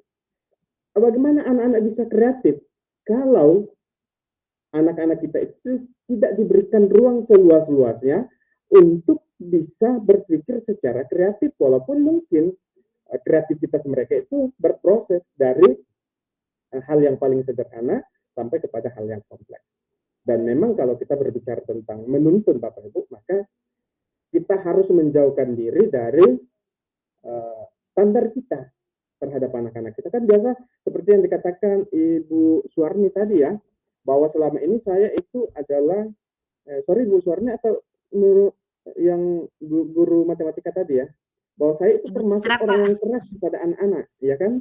Ya, orang yang keras kepada anak-anak, sehingga yang menjadi standar saya itu harus berlaku untuk semua anak-anak, ya kan? Nah, ini yang harus kita jauhkan, karena setiap anak itu berkembang, ada yang lebih cepat, ada yang lambat, dan itulah makanya kurikulum merdeka katakan pembelajaran itu harus jangan terburu-buru, jangan mengejar target, beda dengan K13 kemarin. Jangan mengejar target, karena kita diharapkan untuk semakin memberikan pendalaman materi kepada anak-anak sebelum kita melangkah kepada tujuan pembelajaran berikutnya. Jadi memang luar biasa sebenarnya kurikulum merdeka ini kalau kita semakin memahami tentang maksud dari pemikiran Ki Hajar Dewantara Bapak Ibu. Ya, silakan dilanjutkan lagi. Ya, silakan Pak Sordi. Silakan Bapak Ibu yang lainnya saya cek ya, yang aktif. Silakan Pak Ferdi. Terima kasih banyak. Assalamualaikum warahmatullahi wabarakatuh. Kalau di pengalaman saya mengenai permasalahan yang biasa saya temukan, pertama anak-anak itu pencapaian akademiknya biasa bagus, tapi justru karakternya biasa yang agak kurang. Kadang seperti itu, tidak berbareng dengan karakter dan pencapaian akademik itu. Kemudian yang kedua, ini pengalaman juga, terkadang ada anak-anak melupakan memang budaya. Mungkin sederhana sekali, tapi anak-anak terbiasa melakukan. Ini ada misalnya kalau dia yang terlambat, dia temui yang tidak terlambat, dia temui yang tidak ketuk-ketuk pintu, langsung nerobos saja. Ini sering saya juga temukan. Jadi hal-hal memang ini Ki Hajar Dewantara bagaimana mengantar kita harus memperkenalkan kembali budaya lokal setempat. Ini cuma terkadang bagaimana cara pendekatan kita untuk menegur secara baik ini anak supaya tidak mengulangi hal yang sama. Ini pengalaman saya pada saat mengajar. Ini dua hal yang selalu saya temukan. Nah, ini menarik untuk kita diskusikan bagaimana implementasi ajaran-ajaran daripada Ki Hajar Dewantara untuk menjawab hal-hal sederhana seperti ini yang sering kita temukan. Jadi penurunan karakter dan penerapan budaya lokal yang sudah mulai memang terkikis untuk sekarang ini. Terima kasih Pak. Terima kasih Pak Syarif, luar biasa. Ya, jadi memang ya kita sepakat semua bahwa pendidikan karakter ini adalah salah satu tantangan pendidikan kita saat ini. Makanya kalau saya di SMK saat ini, Ibu Putri mungkin mudah-mudahan sepakat dengan saya bahwa sebenarnya kebutuhan semua industri di luar sana itu, mereka berharap bahwa anak-anak itu memiliki karakter yang baik dulu sebelum mereka sebelum mereka belajar tentang kompetensi kejuruan mereka.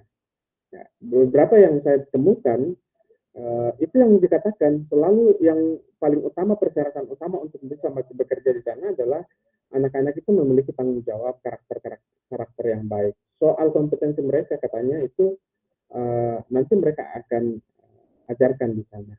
Dan itu saya kira berlaku secara umum bahwa karena kita sekarang krisis karakter, maka sebaiknya pemahaman Ki Hajar Dewantara ini kembali kita lakukan terutama terkait dengan apa yang menjadi pemahaman kita, kearifan lokal kita di daerah kita masing-masing.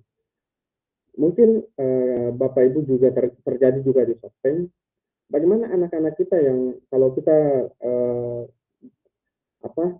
mendengar dari orang tua kita, nenek-nenek kita, bahwa orang-orang dulu itu bagaimana mereka saling menghargai satu dengan yang lain, kan? Jadi ada budaya, misalnya kalau dikatakan budaya Longko, kalau kami di sini budaya Longko, Siri dan sebagainya, itu memang dulu itu selalu diajarkan oleh orang tua kami, dan hari ini sudah mulai anak-anak sudah tidak kenal lagi tentang hal itu. Nah, ini kita Ki Hajar Dewantara sebenarnya mengajak kita kembali untuk nanti Bapak Ibu kita menggali nilai-nilai kearifan lokal yang dapat menguatkan karakter anak-anak. Kan orang-orang dulu itu karakternya sangat bagus, itu kita harus dekat itu, dan itu harus digali kembali karena kita seperti yang dikatakan Ki Hajar, sesuai dengan kodrat alam kita masing-masing. Kita tidak bisa mencontoh budaya-budaya yang ada di luar, karena sebenarnya di dalam diri kita, di dalam lingkungan kita itu ada nilai-nilai tersebut. Ya, seperti itu. Ya, lanjut lagi Bapak Ibu. Nah, coba melihat lagi, ada beberapa poin-poin penting yang disampaikan oleh Ki Hajar Dewantara, termasuk bagaimana kita dalam proses kita sebagai guru, sebagai among bagi anak-anak, kemudian bagaimana kita melakukan pembelajaran yang merdeka bagi mereka, ya, pembelajaran yang merdeka, pembelajaran yang menyenangkan bagi mereka, itu perlu kita bicarakan bersama pada saat ini. Jadi sebenarnya Ki Hajar Dewantara berharap bahwa pembelajaran yang kita lakukan itu seharusnya membahagiakan anak-anak. Hal yang paling membahagiakan bagi anak-anak adalah bagaimana pembelajaran itu seperti bermain, karena bermain adalah sesuatu yang paling menyenangkan yang dilakukan oleh anak-anak. Ya, seperti yang dikatakan tadi, kalau anak-anak sekarang itu sudah sudah malas untuk belajar, coba kita lihat ada tidak ruang-ruang di mana kita memanfaatkan metode-metode pembelajaran yang membuat anak seperti bermain tapi sementara belajar. Silakan Bu Fitri, ada yang mau ditambahkan? Baik, jadi betul sekali tadi yang Bapak bilang. Jadi kita itu di SMK, jadi sebelum siswa itu sudah keluar yang banyak dikeluarkan di industri-industri, maka yang pertama kali kita harus tanamkan itu adalah bagaimana dia bisa bersikap atau bisa memiliki etika dan moral. Karena itu yang selalu saya tekankan kepada siswa saya, bahwa bagaimanapun kalian pintarnya, kalau kalian tidak memiliki moral atau etika yang baik, maka kalian tidak akan bisa berhasil. Nah, jadi saya sependapat sekali dengan Adinda. Jadi bahwa dengan melihat kondisi sekarang, di mana itu karakter siswa itu atau karakter murid itu yang ada sudah sangat menurun. Jadi dengan adanya mungkin pendidikan guru penggerak ini, di mana kembali kita menggali filosofi-filosofi yang ada atau yang disampaikan oleh KHD ini sebenarnya sangat luar biasa atau sangat bermanfaat. Jadi intinya bagaimana yang utama itu harus ditekankan adalah bagaimana karakter. Itu saja yang menjadi poin penting, bahwa bagaimanapun pintarnya seseorang, kalau tidak memiliki karakter atau etika dan moral yang baik, itu dia tidak akan bisa berhasil. Saya kira itu. Oke, terima kasih Bu Fitri. Luar biasa ya. Jadi kita sudah sepakat bahwa memang salah satu poin penting untuk anak-anak kita hari ini adalah bagaimana anak-anak kita itu memiliki budi pekerti yang baik, ya, budi pekerti yang baik, karakter yang baik. Nah, selanjutnya Bapak Ibu, saya tambahkan lagi apa yang dikatakan Pak Sarjo tadi, bahwa sebenarnya Ki Hajar Dewantara itu dari dulu dia sudah katakan bahwa pendidikan itu adalah tempat persemaian benih-benih kebudayaan. Kenapa demikian Bapak Ibu? Karena nilai-nilai yang dimiliki oleh masyarakat kita itu adalah nilai-nilai yang baik, yang mempersatukan mereka pada saat itu, ya. Dan tentunya itu harus diadopsi sampai sekarang. Harus diadopsi oleh kita, pendidikan kita sampai hari ini, sehingga nanti besok Bapak Ibu kita akan mencoba untuk menggali nilai-nilai tersebut yang dipegang teguh oleh nenek moyang kita, pendahulu kita, untuk kita kontekskan dengan kondisi kita hari ini. Apa yang kita perlu untuk kembali budayakan, lestarikan kepada anak-anak kita, ya, sehingga mereka tetap memiliki karakter sebagai orang-orang memiliki karakter yang berbudaya timur, seperti itu, nilai-nilai budaya timur. Nah, baik Bapak Ibu, selanjutnya kita kemarin sudah belajar tentang pendidikan bukan tabula rasa, ya. Apa yang dimaksudkan Ki Hajar Dewantara terkait dengan pendidikan bukan tabula rasa? Silakan Bapak Ibu untuk memberikan pendapat.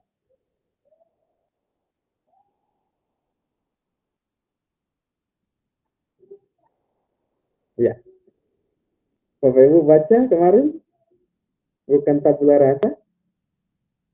Ini juga terkait dengan dikatakan Ki Hajar Dewantara bahwa anak-anak itu memiliki kodratnya sejak dia lahir.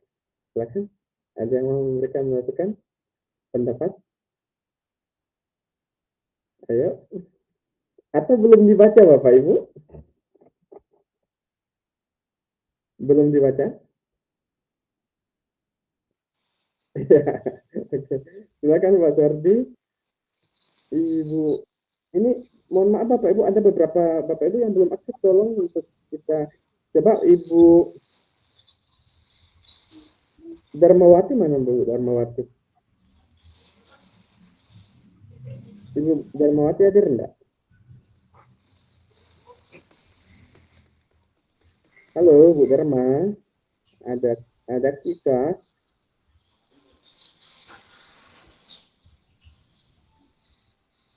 Halo, Ibu Darma. Ini saya absen ya Bapak Ibu ya, jadi mohon untuk tidak meninggalkan ruangan. Ibu Haryani, Ibu Haryani ada enggak? Ya, ya ada. Bu Haryani mana? Hadir Pak. Apa yang dimaksudkan Ki Hajar Dewantara terkait dengan pendidikan itu bukan tabula rasa? Silakan. Belum sempat baca Pak. Oh, belum sempat baca ya. Baik, terima kasih. Silakan Pak Sardi. Terima kasih banyak Pak. Ini sebenarnya dasar yang harus kita menjadikan pegangan. Harus ada keyakinan bahwa setiap anak itu lahir membawa sesuatu, bukan pikiran kosong. Artinya sudah ada dasar yang terbentuk dari bawaan yang harus kita kembangkan.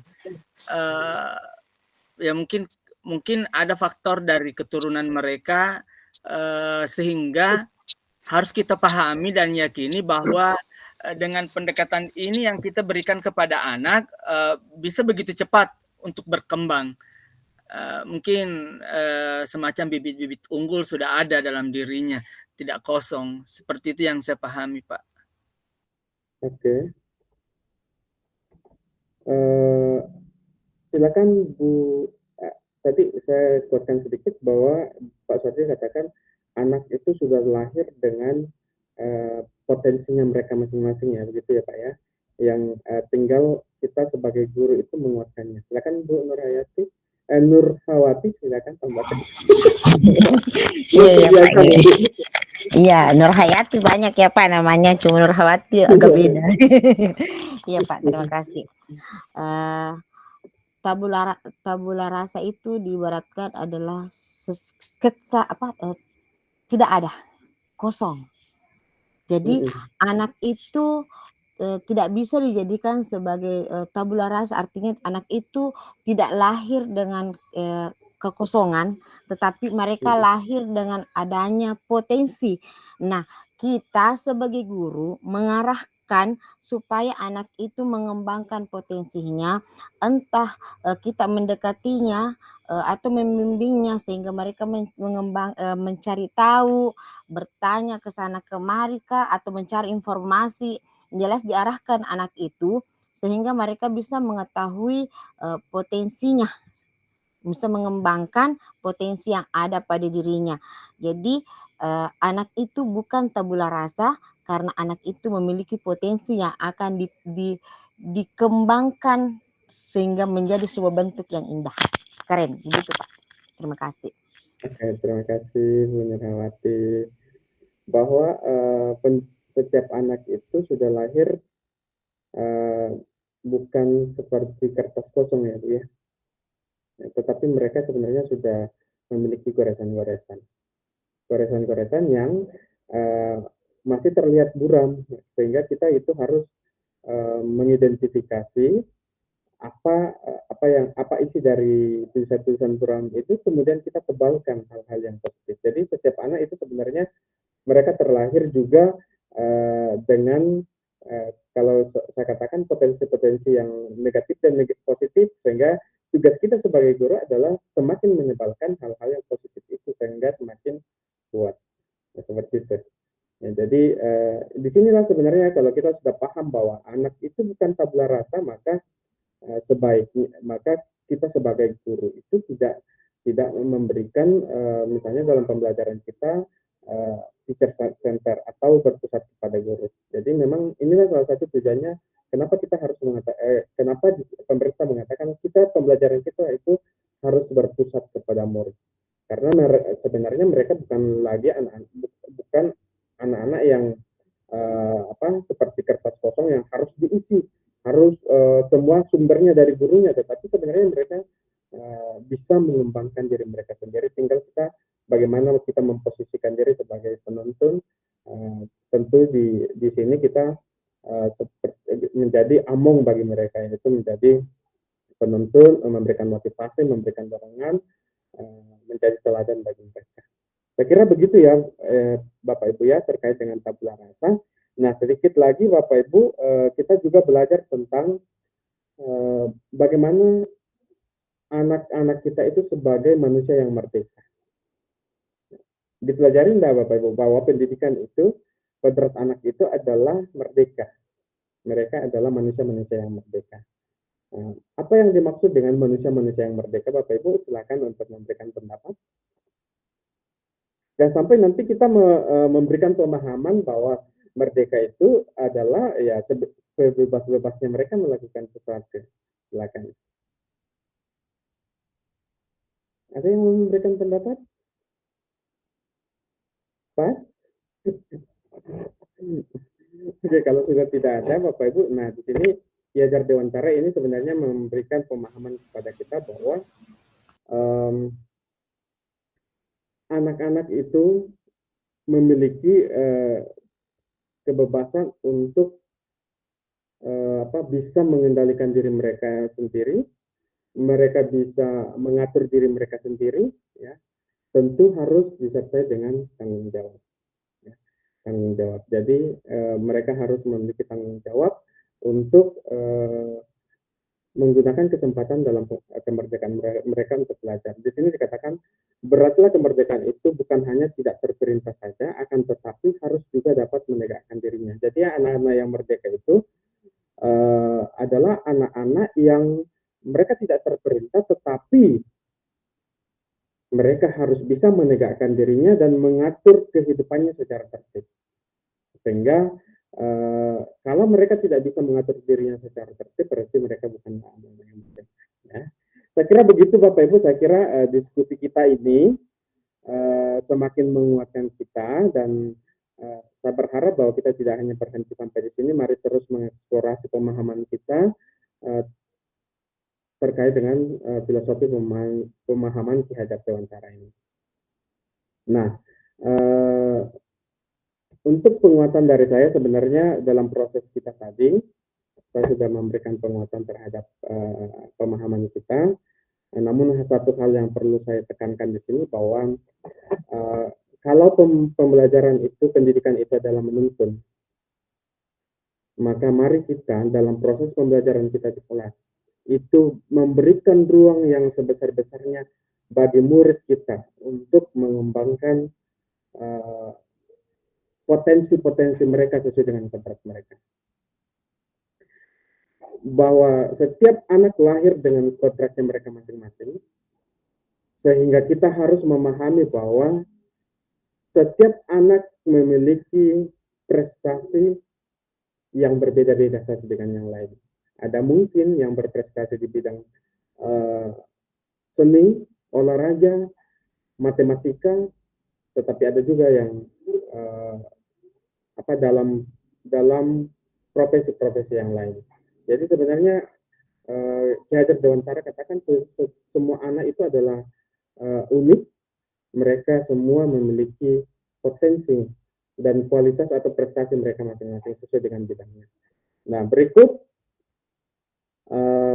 dalam proses menuntun anak-anak kita bukan berarti kita membiarkan mereka begitu saja, tetapi ada sistem among yang harus kita terapkan, yaitu kita berada di belakang mereka, memberikan dorongan, di tengah memberikan motivasi, kemudian tentu Bapak Ibu, Ki Hajar Dewantara berharap kita menjadi teladan bagi anak-anak kita. Jangan mengharapkan Bapak Ibu saudara-saudara, anak-anak kita itu memiliki disiplin yang baik, kalau kita tidak memberikan disiplin yang baik. Jangan mengharapkan anak-anak kita itu datang dengan tepat waktu di sekolah, kalau kita sebagai guru itu tidak memberikan teladan untuk datang tepat waktu di sekolah. Karena kita adalah teladan bagi mereka, di depan memberi teladan. Nah, ini yang penting sekali kita pahami.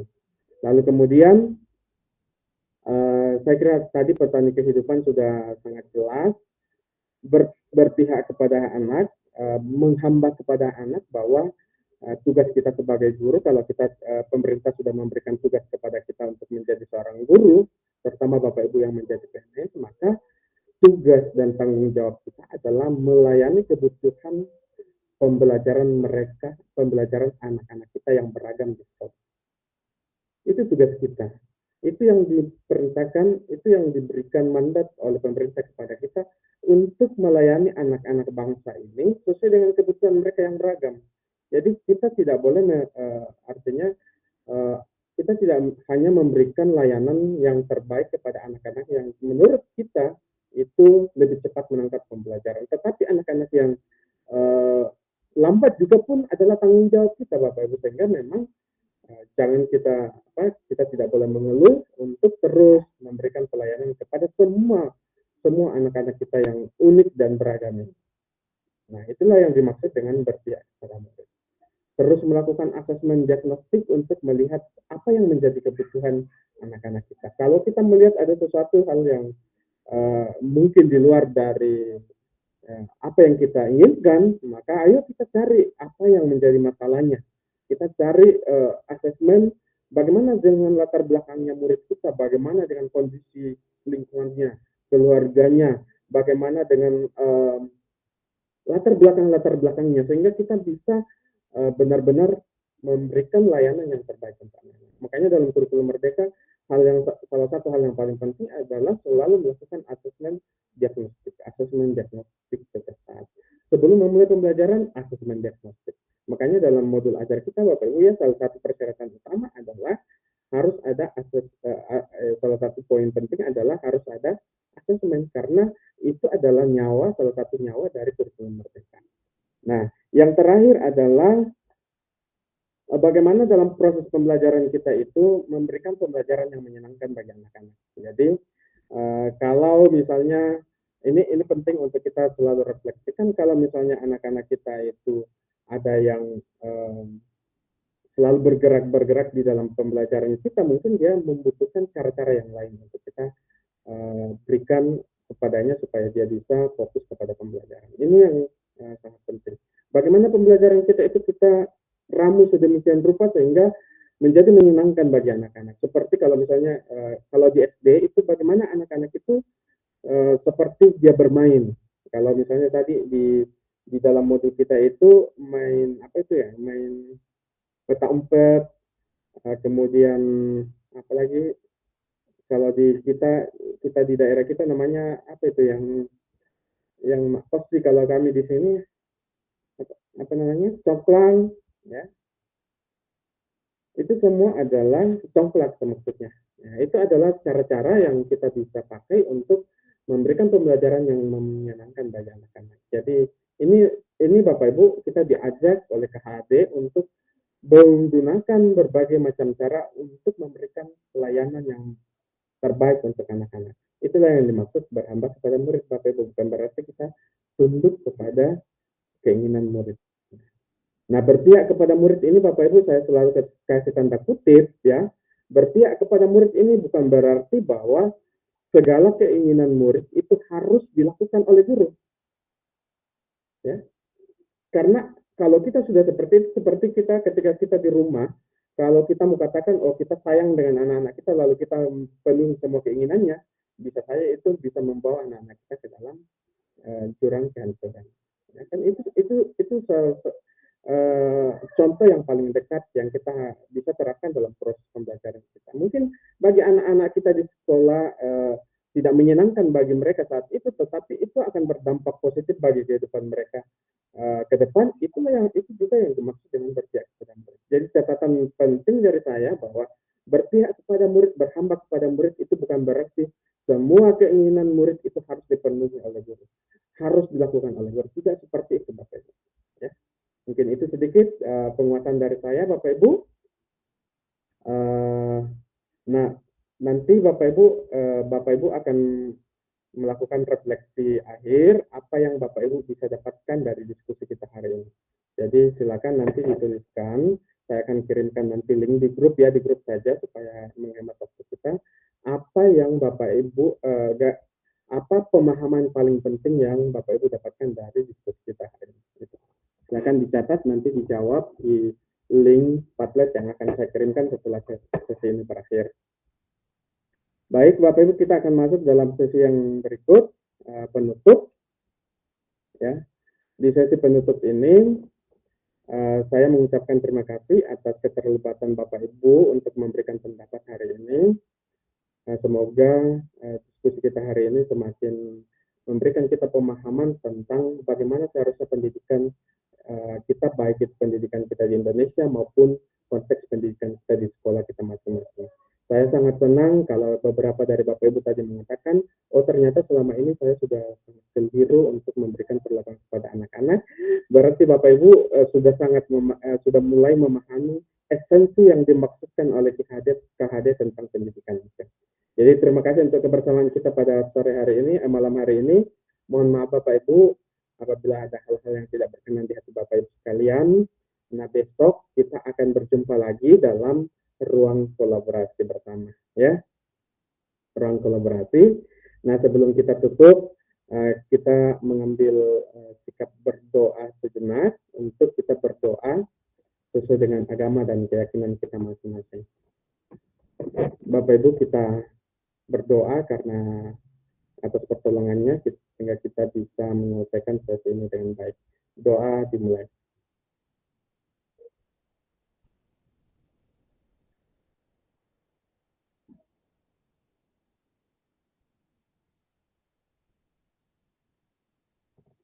Doa selesai Bapak Ibu. Bapak Ibu sekalian, perlu saya informasikan bahwa sesi kita hari ini adalah sesi virtual yang pertama. Besok kita akan masuk dalam ruang kolaborasi secara virtual juga seperti ini. Karena itu saya mohon masukan dari Bapak Ibu jam berapa sebaiknya kita laksanakan, ya. Ya, nanti dalam grup kita diskusikan bersama. Mohon maaf juga Bapak Ibu karena link yang kita pakai ini, Google Meet yang kita pakai ini bukan dari saya, sehingga kita tidak bisa menggunakan background yang saya sudah kirimkan tadi. Ya, jadi mohon dimaafkan. Jadi sia-sia deh apa yang kita sudah buat juga. Nah, Bapak Ibu sekalian tetap semangat. Mari kita mengambil foto bersama. Silakan Bapak Ibu kita buka kamera semua, kita kepalkan tangan untuk memulai semangat kita, memulai proses PGP ini. Kita harus tetap sama-sama, semangat sama-sama, berjuang sama-sama, saling tolong-menolong, ya, saling membantu satu dengan yang lain, sehingga kita bisa menyelesaikan PGP ini dengan baik. Bapak Ibu, ada yang bisa memberi, yang mau, tunggu. Saya ambil dulu fotonya. Ada yang bisa ambil fotonya Bapak Ibu? Ini ada masalah dengan. Ya, silakan difoto. Yang lain, Heriani, Bu Heriani, silakan dibuka Bu. Ayo kita ambil foto kita bersama ini supaya terlihat semangatnya. Ya, buka semuanya Bapak Ibu. Ya, ada yang bisa foto Pak Faisal? Ya, silakan. Kayaknya 2 slide Pak. Kepalkan tangan. Perjuangan segera dimulai Bapak. 1, 2, 3. Ya, dengan senyum Bapak Ibu. Pokoknya dengan semangat. Kita akan sama-sama Bapak Ibu menyelesaikan proses ini. Ya, sudah. Oke, sudah. Terima kasih Bapak Ibu kebersamaannya sore hari ini. Salam untuk segenap keluarga di rumah. Sampai ketemu besok ya Bapak Ibu.